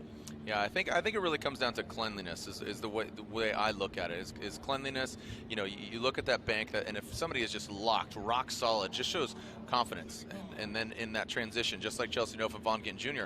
Vaughn had a great transition, but Chelsea was just a little more dialed, as I said to Lantain and X Factor. So we'll again stay here, don't go anywhere. Here we go. So Peter Vincic will lead. James Dean giving chase. Who is going to come out and be the best house in the workhouse? And here we go. Peter Vincic, James Dean. Look at that. Door to door. Peter throwing some more angle at it. Into the power alley. Goes. Look at James Dean. Barely fit a tire in between these guys. Tight to that final front clip are both the drivers, Peter Vincic and James Dean. Wow, that was really, really close. The guy that's not from America and the blue, red, and white Wardhouse Drift Team Falcon Tires SVT gets the win. I think so too. Just watching both of the runs, I think there's a small difference in proximity, but there is also a small difference in lead run too, like you were saying. Yeah. Peter was kind of giving a little bit more angle maybe, but that's where it's going to weigh off. I mean, this looks really, really close. It looks as close as the earlier battle between Chelsea and JR too. So yeah, this is look at the there guys. they are. Look at the guys. Yep. These guys just can't keep their hands off each other. I'm pretty sure they were probably saying, "Oh, let's just do this like Yeah. 500 more times. Let's keep and, going, yeah, bros. and burn up all the tires." Right. And And if you haven't seen James Dean in person, he is a tall glass of water. yeah, and then I've met him a while back, and I never met Peter until this year as well. But they're both gentlemen. They act really nice off track and on track. I'm pretty sure they're gentlemen on the track too, like you can see. Yeah. I've seen James Dean in Ireland as well, because I went to IDC a while back and saw him drive there, and he was, amazing there too. So we all knew that he was going to bring thunder to the States. He's got some power, but is Peter Vincent going to take him out? He's his teammate James Dean in the running for a championship. Slide him left for Peter or right for James Dean. James Dean. Dean takes him out, and that means James Dean will be guaranteed a podium. James Dean will be guaranteed a podium because of his #1 qualifying. So if he loses against the winner of Yoshihara and Kaufman, he will at minimum get 3rd place. Yeah, so that was a super close battle, but they rewarded it to probably James Dean. He was, very, very. He wasn't twitchy at all. He was very stable when he was behind and chasing as well. His line was really close and close to the walls too. Very impressive driver. As a driver watching it, it's like, wow, I just can't, I can't do that. oh, come on. And Matt Kaufman, Dai Yoshihara, these guys have never seen battle against each other. I'm surprised. You've driven against Dai Yoshihara. What's Matt Kaufman going to expect here?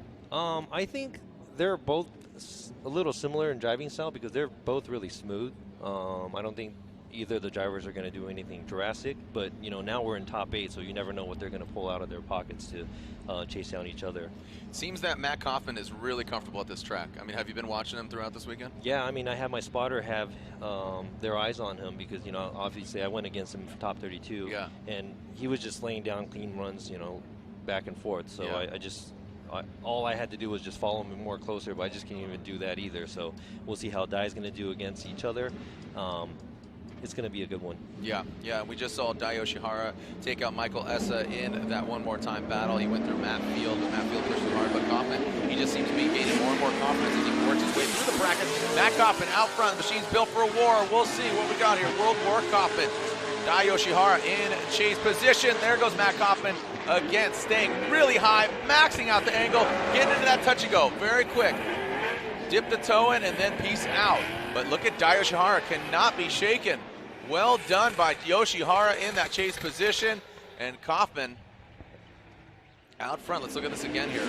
Yeah, walk us through it. Both their transitions, I mean, they were great. The proximity looks like Dai was kind of creeping up to him, but I think it's because he trusts Matt being in front of him. But right here coming out, I guess Matt kind of corrected, but it wasn't a huge correction. Transition looked good. Dai was right behind him, and they just both finish off the track.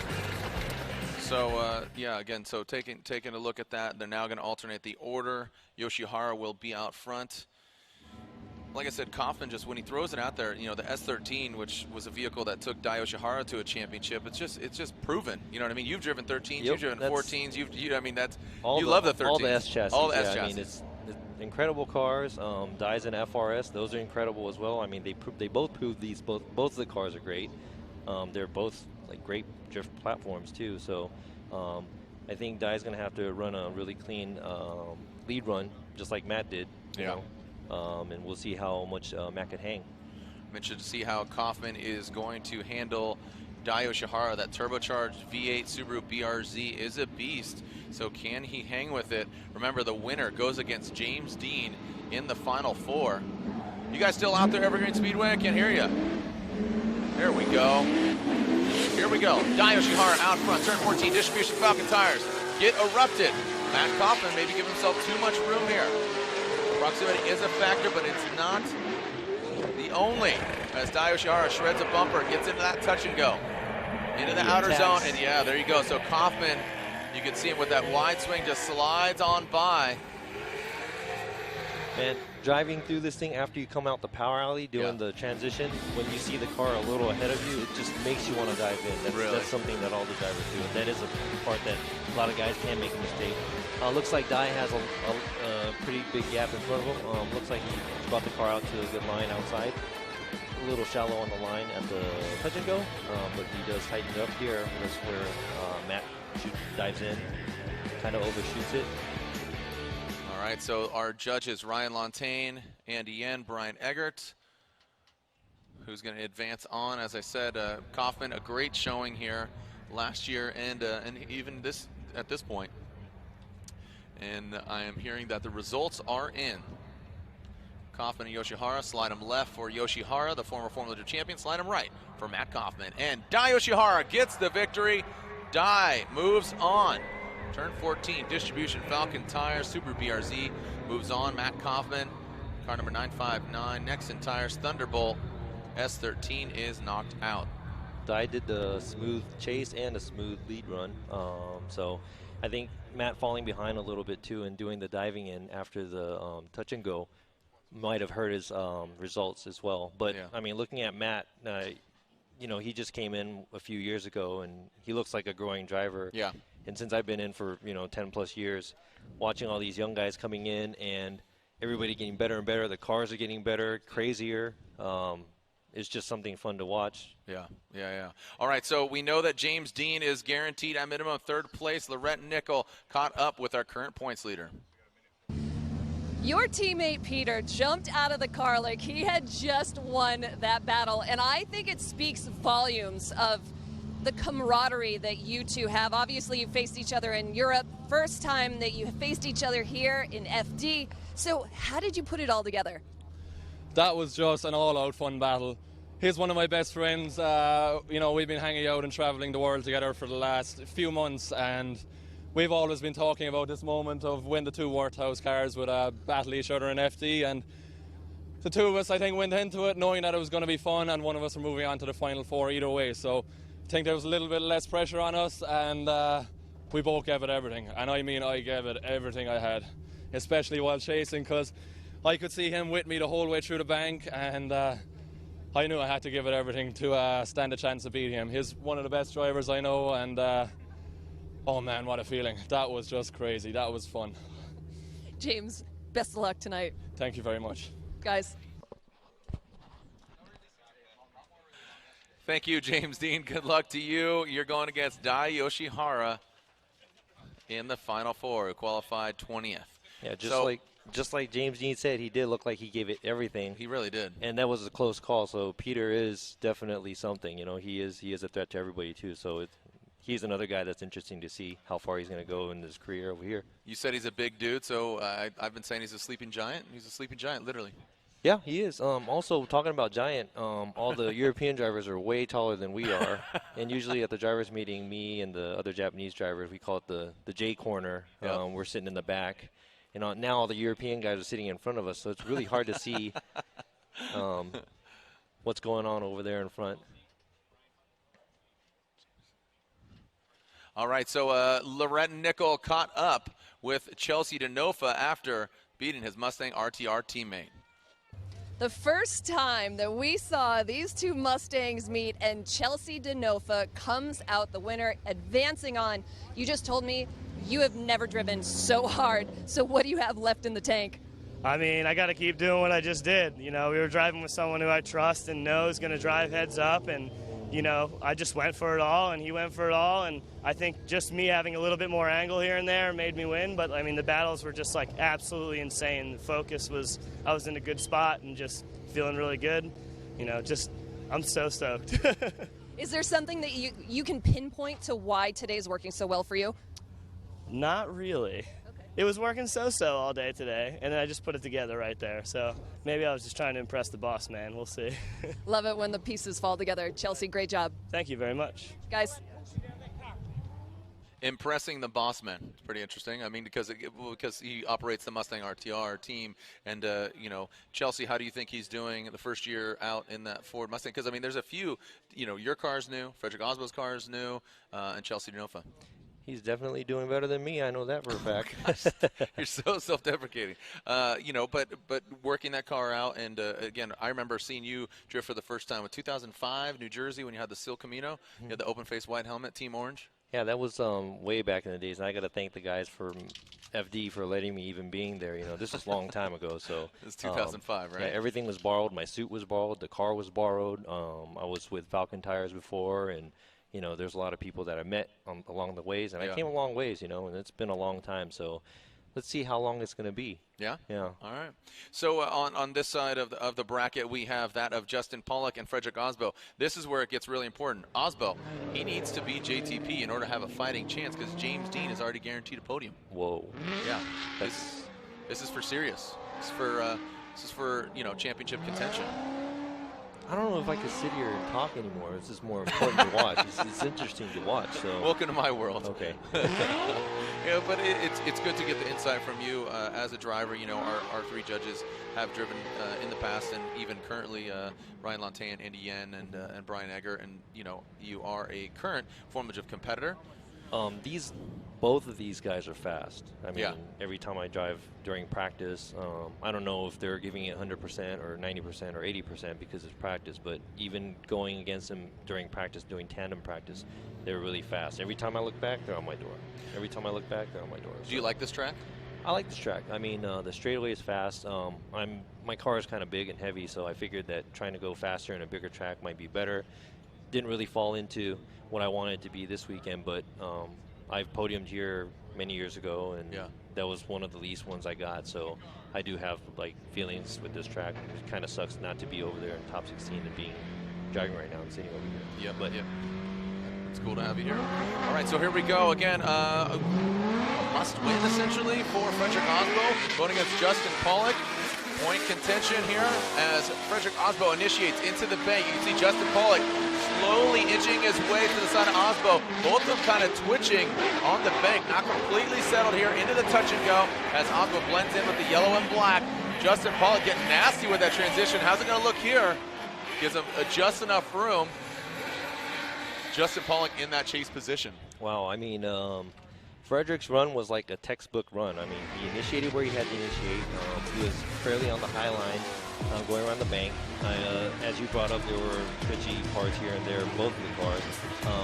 Not super close on the wall, on the first outer zone.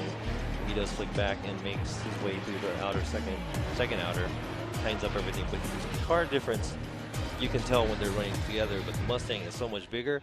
But it looks like Justin's doing a good job throwing the Mustang through following a smaller car. So let's see what he's going to do when he's leading.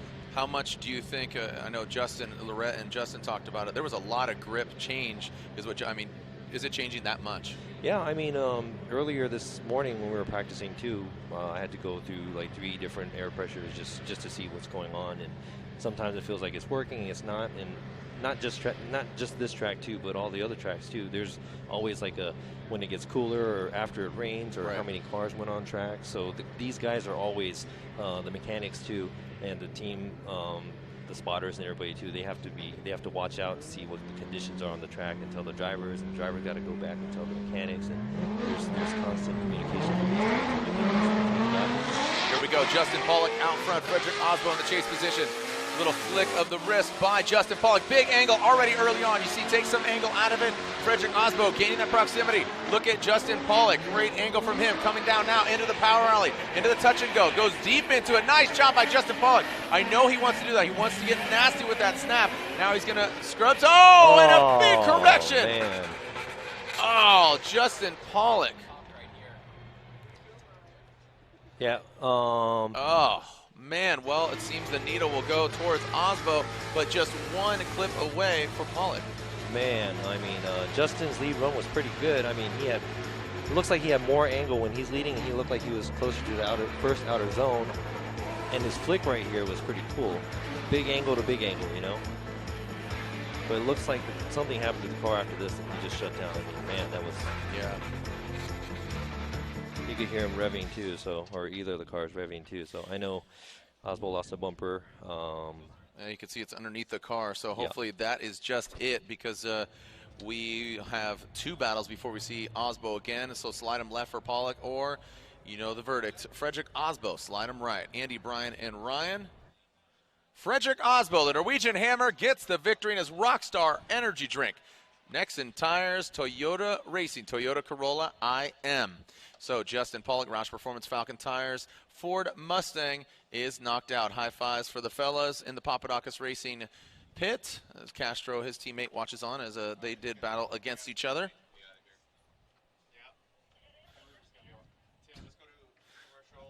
All right, so as Frederick Osbo, when we come back, we'll continue. We have another battle in the Grade 8. That is Odi Bakshis and Chelsea Denofa. We have one more battle left of the Grade 8, and that is Odi Bakshis and Chelsea Denofa. What do you think? Chelsea just came out of a really intense battle with JR. Yep. So I think it's one of those things where when you get a bye run at top 32, it's really hard to get back into the game because you're going against a guy that actually won and came up to the top 16. So we were talking about this. We were having a conversation with a couple other drivers. And we were like, I don't know if that's a good thing or a bad thing. You do have a top 16 spot for sure. Right. But you're going against a guy that's engine's going already, and who's already used to following a car under a battle on the track. So both of the guys won battles, and they're here at Grade 8. So this is going to be interesting. Yeah. So you're saying more track time, the better, and then we're not doing the bye runs either. Yeah. So not knowing the conditions, getting more track, getting more seat time, all exactly. All things considered. All right, so this is the final battle of the Grade 8. The winner to go against Osbo in the Final Four. So already on the Final Four bracket, Dean against Dayoshi Hara, Frederick Osbo against the winner of this battle, Chelsea Denofa. But first, leading Odi Bakshis. Odi in the Falcon tires, S14. Chelsea Denofa, as you said, Robbie, coming off of that big victory against, as he said, the boss man. Okay, Odi Bakshis coming in, initiating straight line approach into the bank. Odi Bakshis rock solid. Here comes Chelsea Denofa, maybe giving himself a little bit of room here, transitioning into that second outer zone. Let's take a look at this again here. Excel, decel map coming into play. Yeah, that did. Yeah. Walk us through it here, Robbie. They both initiated where they're supposed to. Small gap, but this is somewhere within the reach for the chase driver, I believe. Odi's line wasn't super on the outside on the wall, but looks like Chelsea kind of dove in. His front tire almost surpassed Odi's front tire as well, and it looks like that might be a decel zone too, because it's coming right after the second outer zone. Ooh. Yeah. Yeah, look at that. So it looks like Chelsea's front tire was in front of Odi's bumper, so he did come in hot. What do you guys got?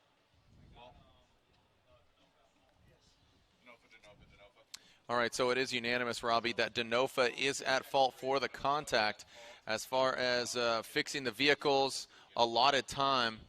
So Denofa is at fault. At the drivers' meeting, too, we were talking about the outer zone 2. After the outer zone 2, this is where there most likely will be a lot of contacts because a lot of the drivers are going to be coming through the smoke, and they're coming off the power alley after the touch and go, and they come in fast. So it's a breaking point. It's just hard. It's really hard to adapt. I mean, one car is a Mustang, one car is a S chassis. Everybody has different setups and different grip levels. So, I mean, contact, we don't want that, but it does happen because we're trying to drive close. And, you know, put on a good show, put on good battles. Being close is probably one of the major things in a tandem battle. So this is something that's really unavoidable, but it does happen because, you know, different setups and different drivers, different horsepowers. Yep. This is one of the beauties of Formula Drift, I think. There's so many different drivers, so many different cars. This is good stuff. All right, so give us a few moments. We'll see what's going on. Odi waiting in the wings. When we come back, Odi Bakshis, Chelsea Denofa. All right, Drift fans, well, the update is that Chelsea Denofa is at fault, but Chelsea Denofa is not calling his competition timeout. But because the contact was made and Chelsea was at fault, Odie is allowed to put hands on his car. So basically, he just wants to put some new rear tires on it, so they're allowing Chelsea Denofa to put new rear tires on his vehicle as well. Right? Because there was damage to Odie's vehicle. Yeah. So, again, that is because of the contact and Chelsea being at fault. Is this someplace you kind of don't want to be, huh? Like just, you know, as a driver, your team working on the car. And I mean, a lot of stress here. I mean, is 5 minutes? It's not a lot of time. Man, 5 minutes. I mean, this is 10 because Chelsea's at fault. Man, but that time just goes by quick. So the guys are hustling. Look at, I mean, Odie's. He's usually hands-on when I see him in the pits. He's always doing something to his car as well as his team or his crew is too. So he does all the stuff that the crew. I guess the crew is going to do all the repair stuff, and he's getting the car ready. So this is kind of some of the fun, too, being out there. There's this time you got to scramble and get stuff done. And the time limit being there, yes, it's good sometimes, it's bad sometimes, but it's kind of exciting being there to work on the car and just sit there. Most of the time I'm sitting in the car just hoping, you know, we're going to get the car back out on track, on track on time, too. And also, when I'm sitting in the car and when I see the other car doing that, I'm kind of sitting in my car thinking, you know, there's an opportunity here. Yeah, just don't make it, please. Yeah, but they usually make it, so yeah. All right, seeing some of the chatter here online, liking Chelsea Denofa's driving there, but again, too aggressive here on the first portion of that run. Yeah. So with him at fault, he's going to have to really drive the pants off of his vehicle. Yeah, but I think today, just watch. I mean, throughout the year too, Chelsea's been, you know, creeping up and doing good here and there. Right. But today he just proved his point where he knows how to wheel, and you know, I think everybody is a witness. You know, he knows how to wheel a Mustang in particular because we've seen some just dynamic things. I would put him in a category of Chelsea Denofa, Alec Honadell, Matt Field. I think they're these kind of young gunners that are really aggressive and really throw it out there and kind of throw caution to the wind. Yeah, I used to be like that, maybe like 15 somewhat years ago, but it's been a while. So you know, you kind of mellow down when you get older. But yes, that is true. All these guys, they're coming in gunning. All the veteran guys got to watch out. And I think, but that's also, you know, is that because I would say Vaughn was kind of that way. He mellowed out. He got his championship, and now I think he's turning it back up. He says this vehicle, this new Ford Mustang, is built and prepared the way he would really like to drive a vehicle. Yeah, I mean, how does that relate to you? You know what I mean? Like, I think both of the cars are built really, really similar, and I'm pretty sure they put their little sugar on top. Each car has their likings and small things that are that might be different as well, but definitely they're both going the right way, because when Chelsea gave chase and did really, really crazy runs behind JR just turned around and, you know, he fired right back at him, and that was really impressive, you know. I think going back to what we were talking about earlier about the doing well and driving well too, it is the team and how the car is built too, but definitely got to say Chelsea's in a good team. He's in good hands this year. Previously, I'm pretty sure he had more of a privateer style team, and I know he ran into a lot of problems that you don't want to think of, and I'm pretty sure financially, and it goes to your mind where if you're going to, you know, toss your car and every penny you have into the car, into the wall, it's a real hard decision to make too. So mentally too, it's really hard when everything is a factor in this. It's not just one driver who's good or not. It's about the team, your fans and your sponsors, and how much all these people support you. And everybody supports us, and we're thankful for that. Right. I mean, can't ask for any more. Well said. And there's something to be said about, you know, the car owner being the mechanic, being the driver, doing all of it. That's Chelsea's scenario previously, and now with the RTR setup, it's much more of a, you know, hired gun sort of scenario. Yeah, so it is nice when you're just a driver and you don't have to worry about anything else. Well, you do have to think about like setups and stuff like that. Right. I know you're going to go back and forth with your team and your mechanics, but it is kind of one of those I don't know, little space so you can think of just driving that day when you come into the morning and go to the driver's meeting, and you just sit there and you're just thinking about driving instead of thinking about, okay, we got to change this when I get back, or we got to do this. You got the whole crew and the team doing that for you, so that's a lot, you know. That's a lot. All right, so we are seeing just over 2 minutes left on the clock. But Odi Bakshis's vehicle fires up. The alignment plates are off of it, and it looks like he's ready to go.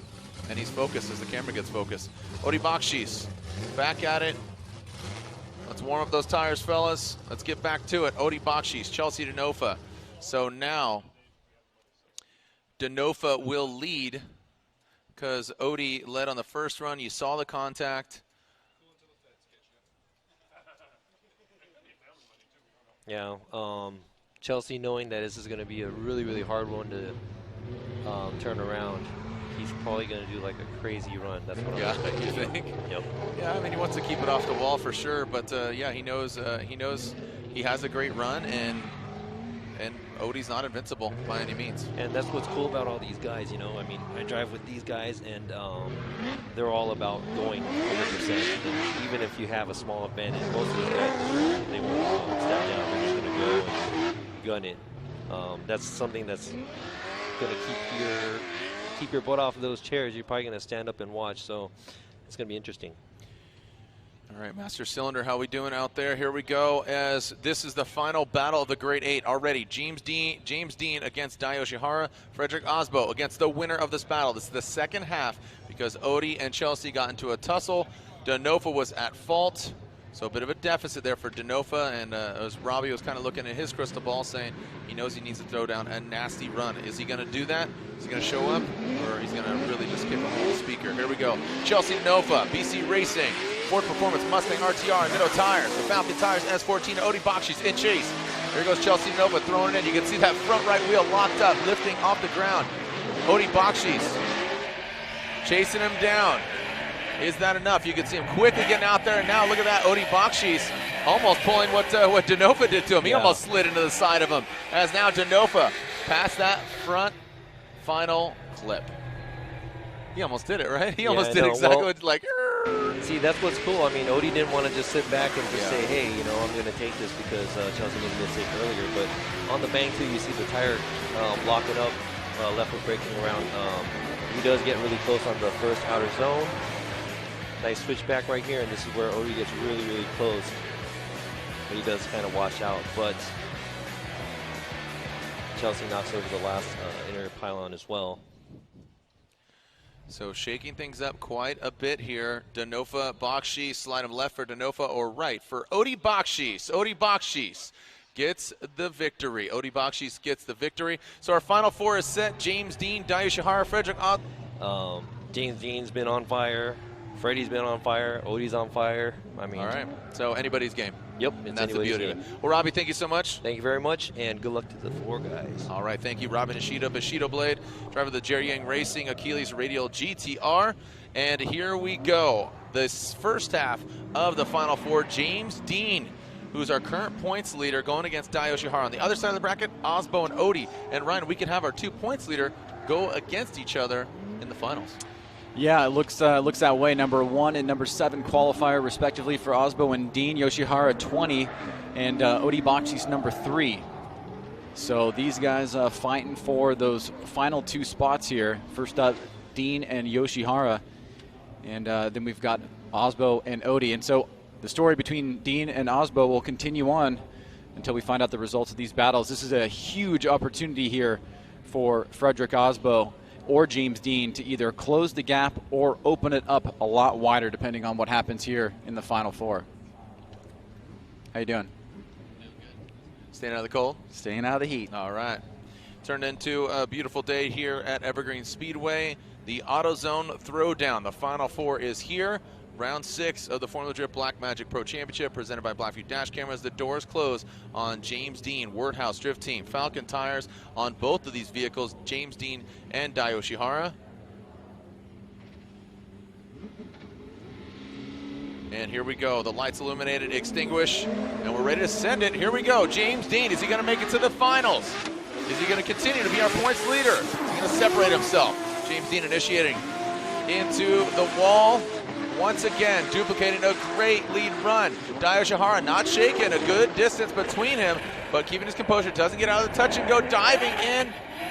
Ryan, I really think the track conditions are changing considerably. You can see how the cars are reacting, but James Dean keeps it sideways and keeps it tight to the clips.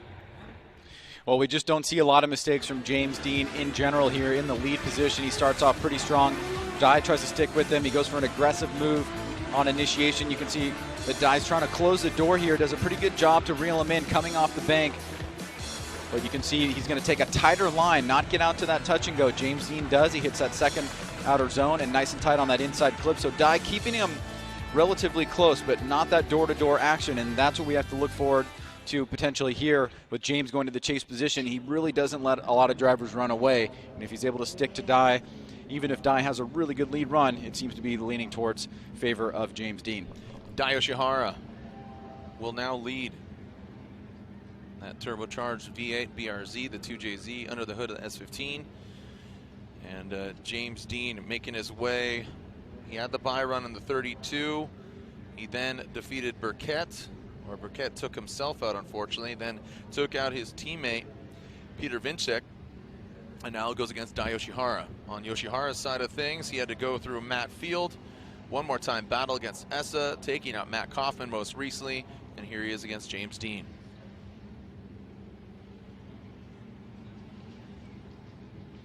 Two more rounds left to dictate who will be the 2017 champion. Celebrating 15 years in the 2018 season of the Formula Drift Championship. 15-year anniversary next year. Here we go. Dai Yoshihara out front. James Dean in chase. James Dean choosing not to get too aggressive, but now slowly works his way up. Dai Yoshihara, great lead run from Yoshihara. Into the touch and go area. James Dean has contact but stays in it. Lunges back to the side of Dai Yoshihara. Talk about composure. Wow. That was crazy. I want to see that again. You can see all the staff guys. members there watching the live stream on the sidelines here. Let's take a look at this again. Daijiro Yoshihara, straight line approach. James Dean gets right in there. You can see he's a little bit less angle on initiation, a little bit late to initiation. Couple of mistakes here, seeing a slight chink in the armor of James Dean. Gets super close to Dai as Dai reaches out to that touch and go in the power alley. Dean has to make a big adjustment there to not make contact with Dai in a very aggressive way. He's able to do that, get back on it, and keep the distance close. Really love to see in-car of that, because watch, I mean, he gets close to him. You see him max it out. Whoa, yeah, there's contact there. Yeah. He holds on to it. I mean, how he salvaged that, I am completely surprised. I mean, his hands, it probably took his hands out of the wheel. I mean, that could break your hand, man. We're hearing one more time from the, not one more time, the result, but one more time for the replay. Yeah. So the judges requesting a different perspective, different angles, analyzing it once again. Dai Yoshihara, James Dean, here we go again, Ryan. Here it is. You can see James doesn't get the greatest initiation with Dai. Dai is nice and high on the bank, very close to that wall. James really modulating the vehicle and trying not to make contact with Dai, but as it comes off, you can see Dai gets out to that touch and go kind of late into the zone. And then James makes contact with him. He's able to hang onto it as well as Dai, which is incredible. And there we go, wrapping up the run. So it's in the judges' hands now. This is a huge battle here for James Dean.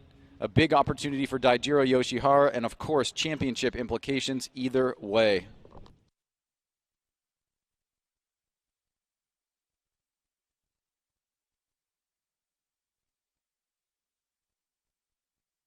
And the results are in. Dai Yoshihara, James Dean, Andy Bryan, and Ryan. And a one more time from Andy. Bryan says, one more time, they're going at it again. We're hearing the pounding of the feet from the fans here. So a one more time from these guys.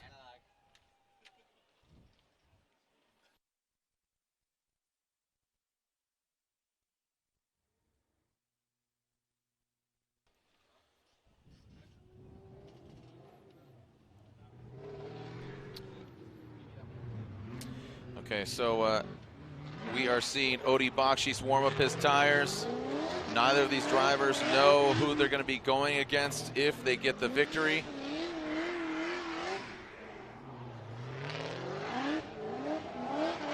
James Dean and Dio Shihara will go at it again.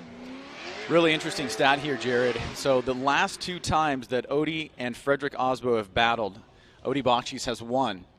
And he's also in those gone on to win the event. So Odie is developing a bit of a statistic here against Frederick Osbo, though that Osbo has a majority of the wins in their history.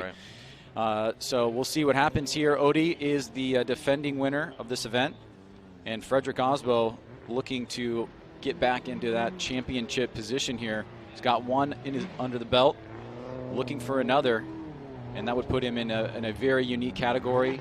Ciemle Hubinet, Tanner Faust, Chris Forsberg.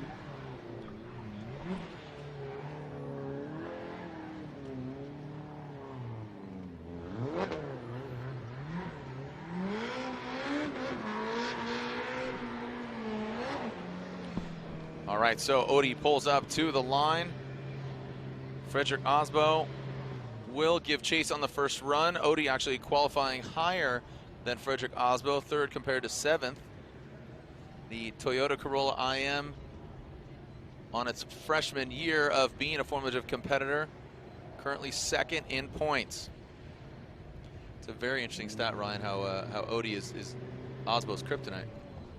At least the last 2 times that they've faced. So, you know, Odie Bakshis has really come on strong here in the middle to the latter part of the season. He didn't really have the event that he wanted in Montreal when he went out, you know, against Robbie, who was just up here a little while ago in a controversial way. But before that, in New Jersey, he had an incredible story. He was up until 3 o'clock in the morning working on the vehicle the night before the event.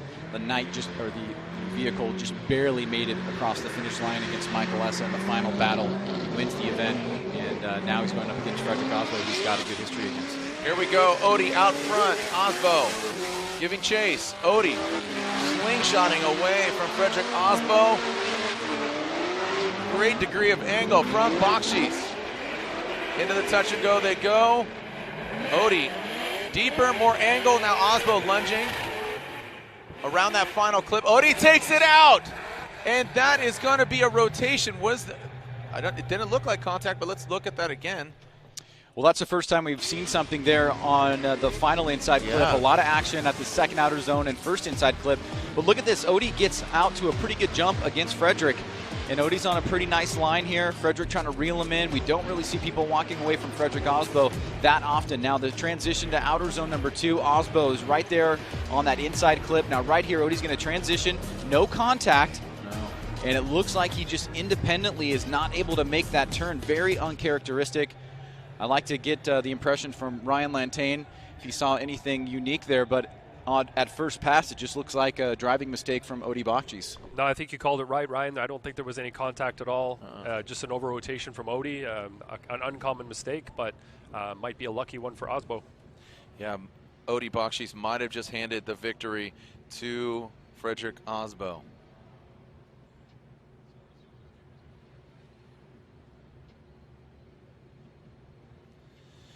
So we will go back to the one more time of Dean and Yoshihara. Well, if anything, I think at least in this position, in the chase position, Odie can put as much pressure as he possibly can on Osbo. If you're sitting on a disadvantage and you know, you're in the opposite position, you know, sometimes that can be a little bit more challenging. But I think Odie can pressure Osbo here and see if he can cause an unforced error. Here we go. Frederick Osbo out front. Look at that quickly. Odie snaps into it, but does not keep hanging with him, but now gains that ground. Look at Odie Bakshis coming down into the power alley. Cutting through the smoke signal. Osbo gets out of the outside zone. Now, Odie Bakshis applying the pressure here towards the latter portion of the track. Ryan, is that enough to offset that rotation by Odie Bakshis? I truly don't think so. Well, that's what we needed to see from Odie. He had to pressure Osbo as much as he could. He gave him a little bit of room on the bank, but a lot of pressure down in the middle section of the course. You can see Osbo here, mid-high line, works his way up. Now this is when Odie starts to close the door. Very, very close here. Super close on the touch and go. Out to outer zone number 2. Odie nice and tight through that second inside clip, or first inside clip rather, and then through the finish line there. But again, that unforced error from Odie in the lead position going to be the big factor here, and it looks like Frederick Osbo will be moving on into the finals.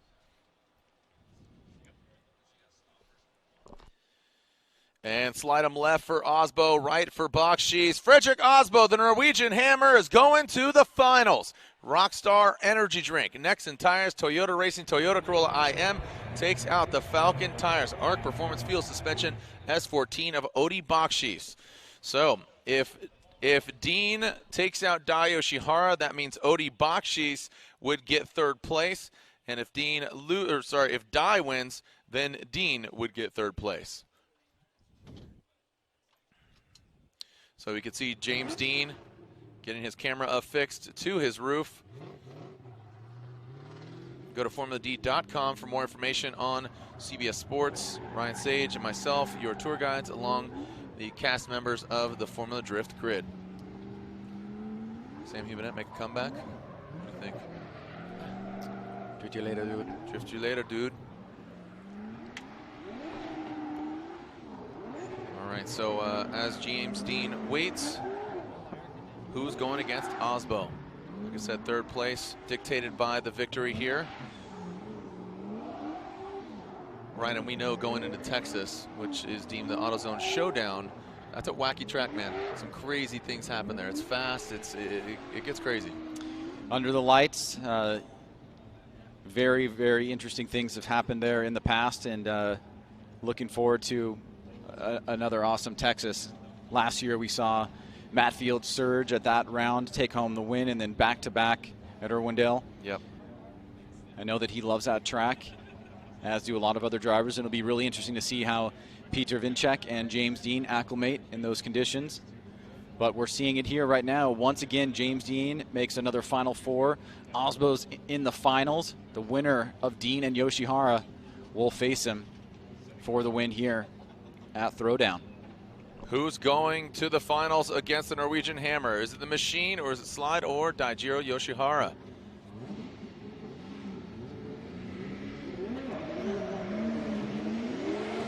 All right, James Dean out of the gate through the chicane. Way early initiation before the 3 standing cone, allowing Dai Yoshihara to calculate when he's going to strike, and he is doing a great job now. A solid lead run, but Dai Yoshihara executing well. Dai Yoshihara just barely tipping that front clip. Oh, and hangs on to it. Dai Yoshihara was like, is this happening? And just threw the wheel and almost lost it. Well, the first part of the course I thought was a lot better for Dai. He got a little bit of a late initiation, but right on it here with James. Very close here, matching the line and angle. Now coming down off the bank, you can see James getting out to the touch and go. Dai through the smoke line is going to surge here, close the door, but lose a little bit of angle on that first inside clip. And then right here, he loses some ground. He kind of has a stall for a second and just keeps angle in the vehicle and doesn't finish as strong as he could. So he leaves some openings for James Dean in his chase run. And, of course, Dai has got to lay down a solid lead run of his own. So now Dai Yoshihara out front after a solid chase run. James Dean, we've seen some phenomenal chase runs from him, and he knows he needs to throw it down. This is good practice for both of these guys as they're going to go against Frederick Osbo, one of them in the finals. As I said, if Dean wins going to the finals, Odi Bakshies gets third place. If Dai wins, then James Dean will get third place. So it's a podium regardless for James Dean.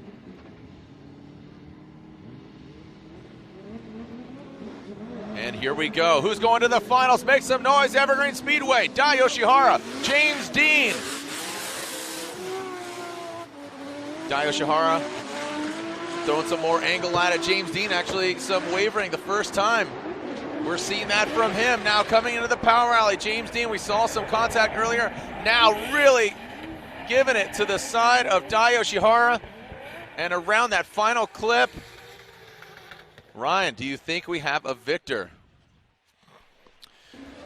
Well, let's take a look at this again here one more time. You can see Dai initiates nice and early. Dean pretty close here.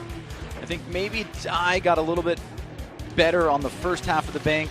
Dean really closed it and kept proximity and the duration of proximity through the latter part of the bank, especially the last quarter.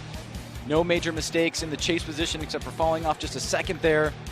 Dye had that little bit of a flub. So now you've seen both runs. It's in the judges' hands at this point. If Dean goes on to the finals, it'll definitely be a fight for the championship. In terms of the points. Ryan, interesting. Again, championship implications. James Dean comes into this round leading the points championship. Frederick Osbo sits in second. Again, the winner goes to the finals. Who's it going to be? Slide it left for Yoshihara, right for James Dean. Andy says James Dean, and James Dean gets the victory. Dean is going to the finals. So James Dean goes to the finals. Odi Bakshis gets third place.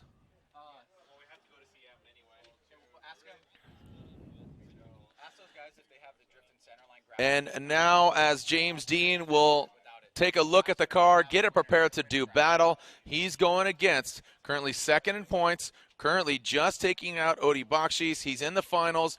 The Norwegian Hammer, Frederick Osbo, caught up with Laurent Nickel. Frederick Osbo is moving on. And Freddie, you've been traveling a lot. How's your energy levels? Right now, they're sinking. Went to Canada, following a pretty hectic schedule in Europe, went to Japan to practice tandem. And now we're back here in Seattle. Next week is London, then it's Hong Kong. But it's exciting, living the dream. And, you know, I consider this a training camp, trying to go against these guys and trying to hang. And I'm just hanging on for dear life right now. So Odi unfortunately made a few mistakes. What did you see from your point? So Odi took us out here last year, and he has an incredible initiation. I just wasn't able to hang with that, and I managed to reel him in somewhat towards the end of the track, and then he spun out of nowhere. And I think without that spin, it would have been seriously tough trying to beat Odi here. So with that in mind, how do you clean that up for your future battles? Just got to go all in. And from what I've seen, maybe James or Dye doesn't have quite that kind of speed on initiation. So hopefully I can match him better now that we're in the finals. But as of right now, I mean, both of those guys are on fire today. James has proven what he's capable of. Dye is coming back into his own. So, I mean, I'm going to give it all I've got. Best of luck. Thank you so much. Guys.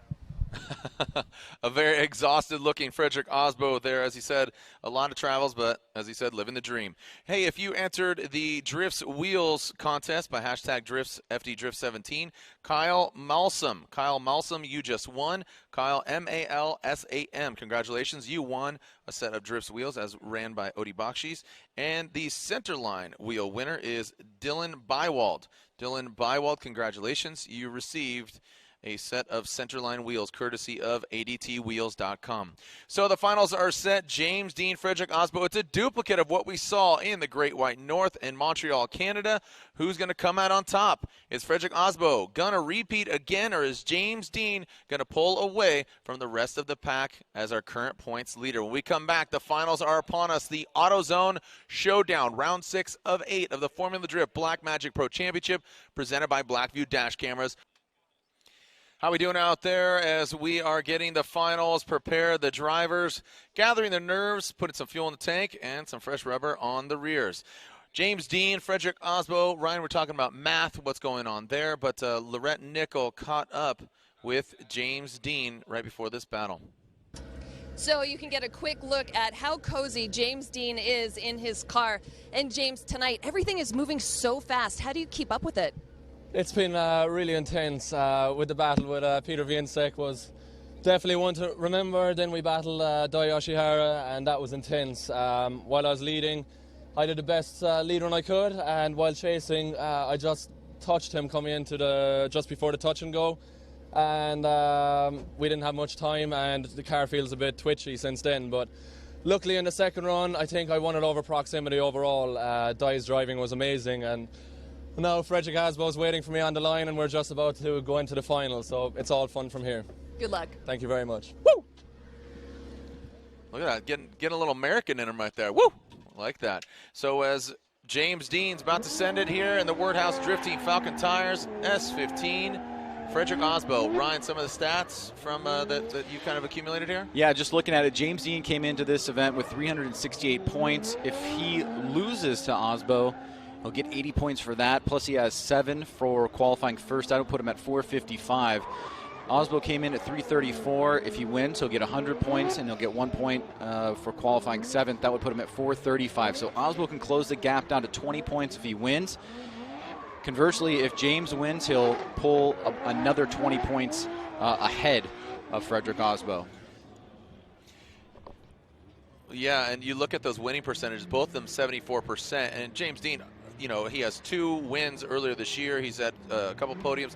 But what's even more impressive is Osbo has been competing a lot longer and still has that winning percentage of 74%. Those are the highest winning percentages in the entire sport of any driver. So it just goes to show you Frederick Osbo's consistency and overall winning percentage, but then also James Dean, he's off to a good start, given this is his 2nd year, because he was here a few years ago.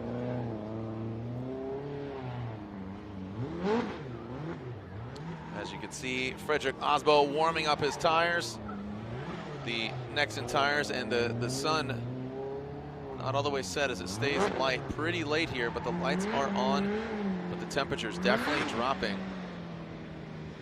Warm, but not cold. Not hot, as James Dean opening the door. The finals are here, the Autozone Throwdown.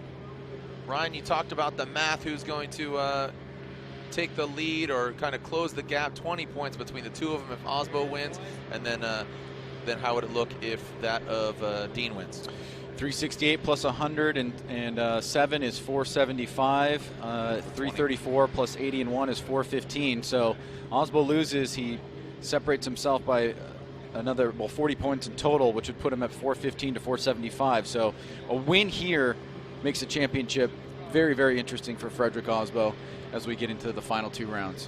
All right, here we go. We have James Dean is going to lead Frederick Osbo. Here we go. Send it. Make some noise, Evergreen Speedway. Who's getting high atop the box here at the AutoZone Showdown? James Dean initiates. Frederick Osbo does as well. He's kind of low on the bank. James Dean tapping the wall, staying in it, shredding some carbon fiber and fiberglass. Into the touch and go. Frederick Osbo lunges forward in that hot hatchback. James Dean around that final clip, and Osbo nudging it out.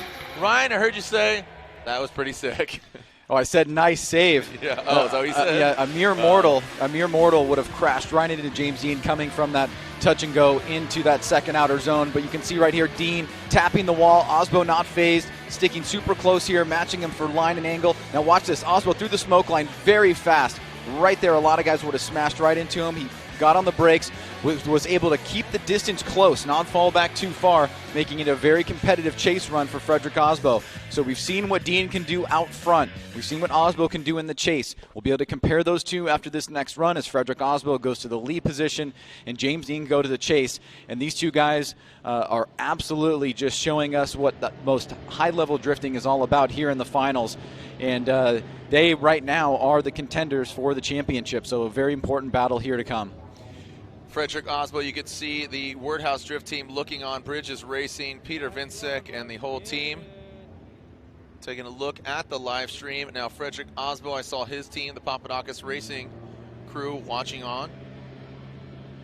Australian Drift Club, how we doing? Tuning in, seeing people staying up late. Thank you for sticking around. Hashtag FDSEA. Sorry we ate all the Oreos earlier. Hi, Batman. What'd you do with my Oreos? As Frederick Osbo will now lead, and James Dean will give chase. Who's coming out on top? Where are my Osbo fans at? Make some noise. Where are my James Dean fans at? Make some noise. Where are my drifting fans at? Make some noise and say, send it! Here we go. Frederick Osbo, James Dean. Who's going to pull away from the crowd? Look at that simultaneous initiation into the bank. Osbo hired on the bank as James Dean drops down set himself up for some great proximity. Transitioning out of the touch and go into the second rear zone. Now dialing in that inside clip. Are we going to have a victor? Ryan, do we have a winner? What do you think? Well, these two guys are certainly putting together all the ingredients for an incredible rivalry here. We're seeing them go tit for tat. You can see James does not want to let Osbo get away, tries to initiate right next to him. A little bit less angle here from James. Osbo nice and high on the bank, maybe doing a little bit better job in that position here. Now you can see James really close to Frederick coming off the bank into the power alley, transitions through that smoke line, gets right up in the pocket. Osbo on that inside clip, nice job there. Now wrapping back around, and wow, great driving by both guys, very hard to tell. It goes to the judges here as we wrap up the finals. All right, so the judges analyzing both of the runs, taking a look, seeing what has gone down here. If we have a winner, we'll bring them down and announce them right on the traditional start-finish. All right, what do you guys think? Do you think James Dean got the victory? Do you think Frederick Osbo got the win? I'm seeing a lot of number ones up in the air. What do you guys think? Should they go one more time? Well, they're going one more time. They are going at it again. They are going at it again. And it was, look at that, there you see.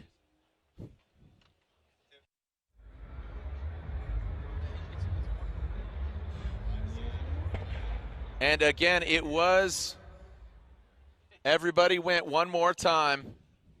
So Dean and Osbo will go at it again here in Seattle. The battle in Seattle, AutoZone showdown.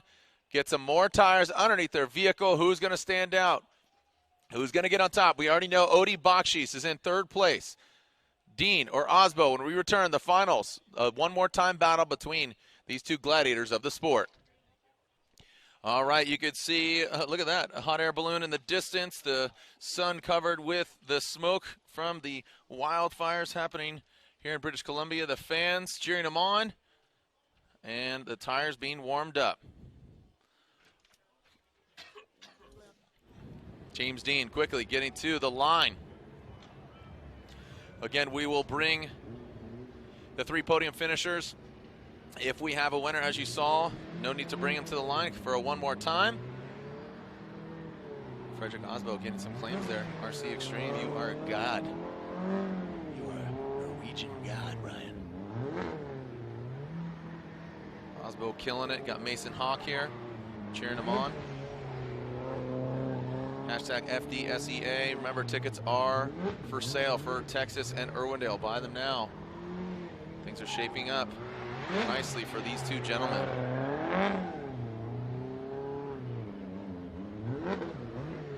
All right, so the Rockstar Energy Drink, Toyota Racing, Toyota Corolla IM on Nexen Tires, pulls to the line. Can James Dean make it a perfect event? Both these guys have 2 wins this year, with James Dean grabbing Long Beach and Atlanta, Osbo getting Orlando, and most recently Montreal, our previous round.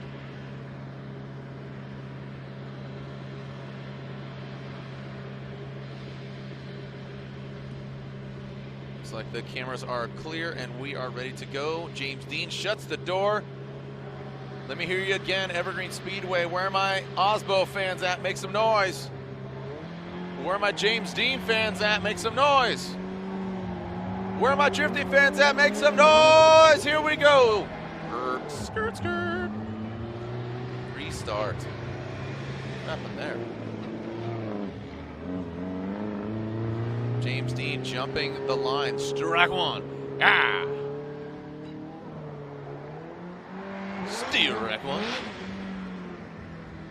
Yeah. False start. Burn tires. Oh, he just did a whole burnout through the whole thing. Changed tires again. All right.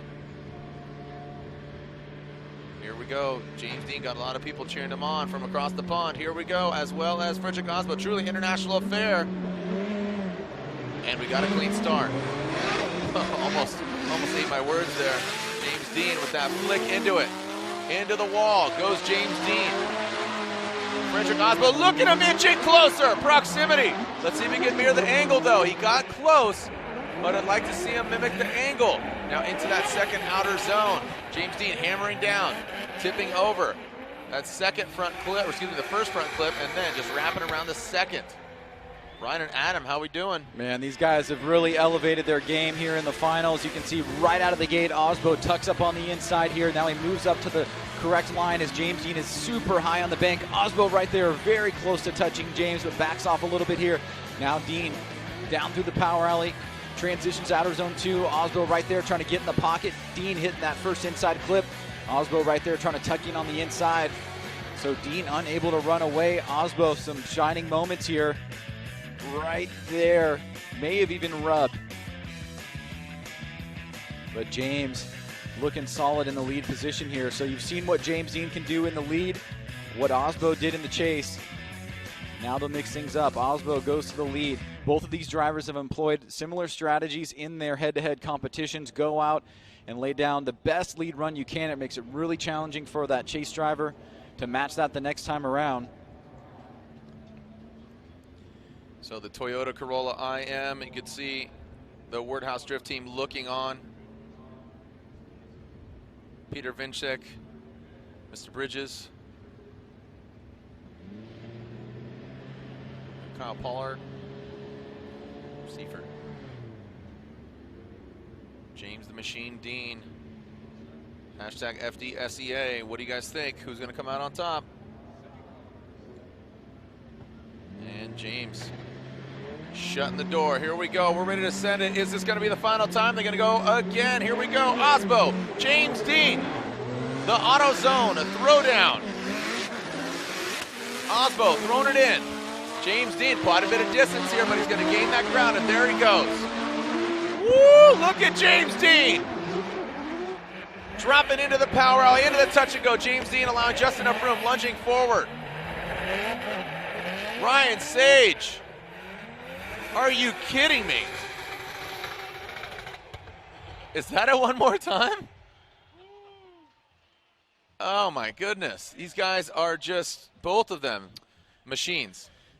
Well, let's take a look at this here bit by bit. Like you said, Jared, Dean, a little bit of separation at the beginning, but then here he starts to pour it on. Osbo nice and high on the bank. Dean starting to reel him in very close here. Osbo through the power alley. Dean sticking to him. Transitioning here through the smoke line is Dean in the pocket there through inside clip 1, wrapping back around. Tiny bit of separation there. But when we say tiny, in comparison to what we've seen, another insane battle here between Frederick Osbo and James Dean.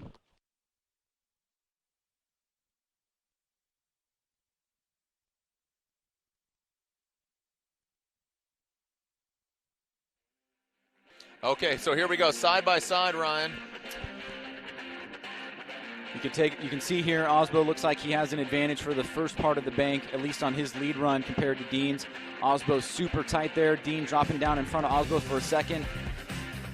On the left side here, you can see Dean through the power alley. Osbo right there up on the door. Same with Dean on the right-hand side of your screen. Osbo transitions. Dean, a little bit of separation. Osbo maybe a little bit closer there. So a back and forth battle. So hard to tell that apart. Oh, my gosh. Wow. A round of applause for both these drivers. They are driving insane right now. And there's a kid being held upside down. Don't drop your kid on its head. Oh, boy. Oh, boy. You see that? From the top rope. Oh, yeah, brother. Oh, boy.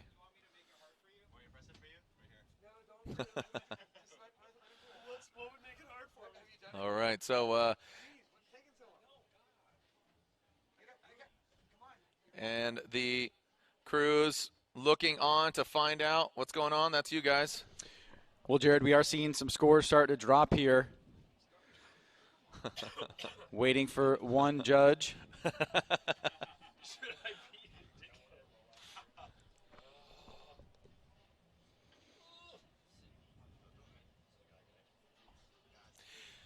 All right, so it seems that we do have the verdict in.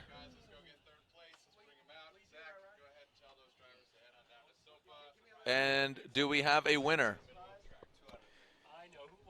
It looks like we do have a winner, Jared, so we will not be seeing a one more time battle. Now it's just a matter of who and what order.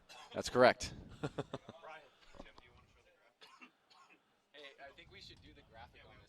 So Odi Bakshis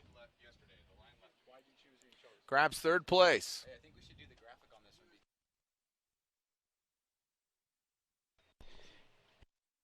Andy, why'd you pick who you picked? Tim, over Tim. Hey, let's do the graphic on this because it's split. All right, so we are bringing our top 3 finishers here. The podium ceremony will be after this over in the paddock area. The carbon fiber trophies.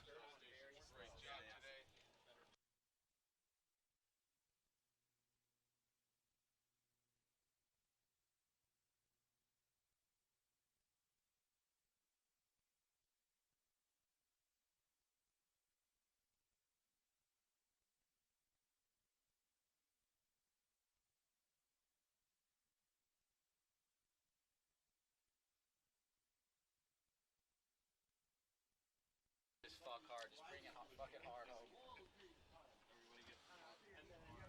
Hey, turn the lights on over there. This guy? Yeah. Thank you.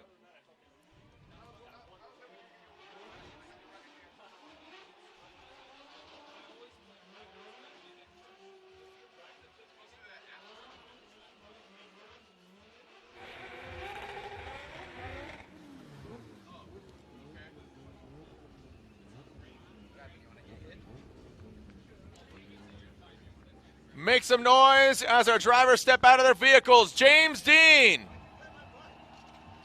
Frederick Osbo. And a high five more ways than one.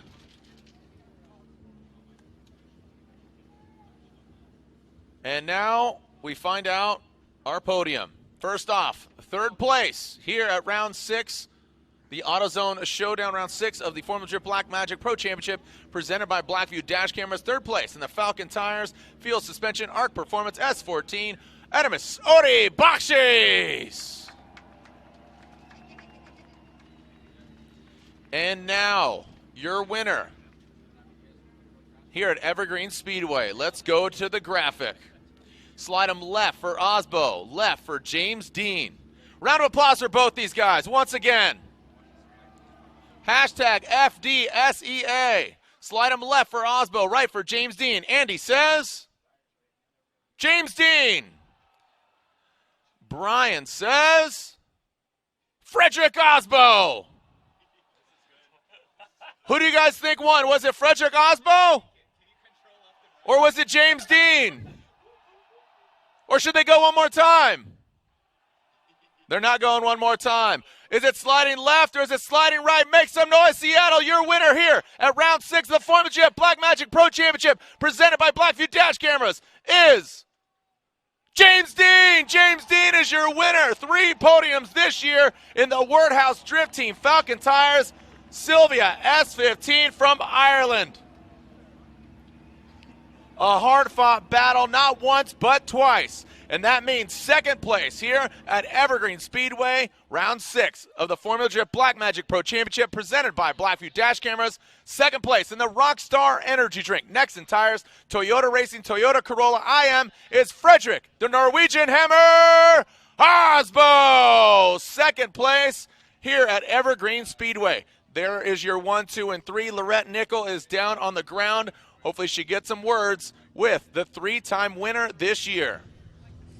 James, congratulations, taking your 3rd win of the season. You told me earlier that your car was feeling a little bit twitchy. What did that mean?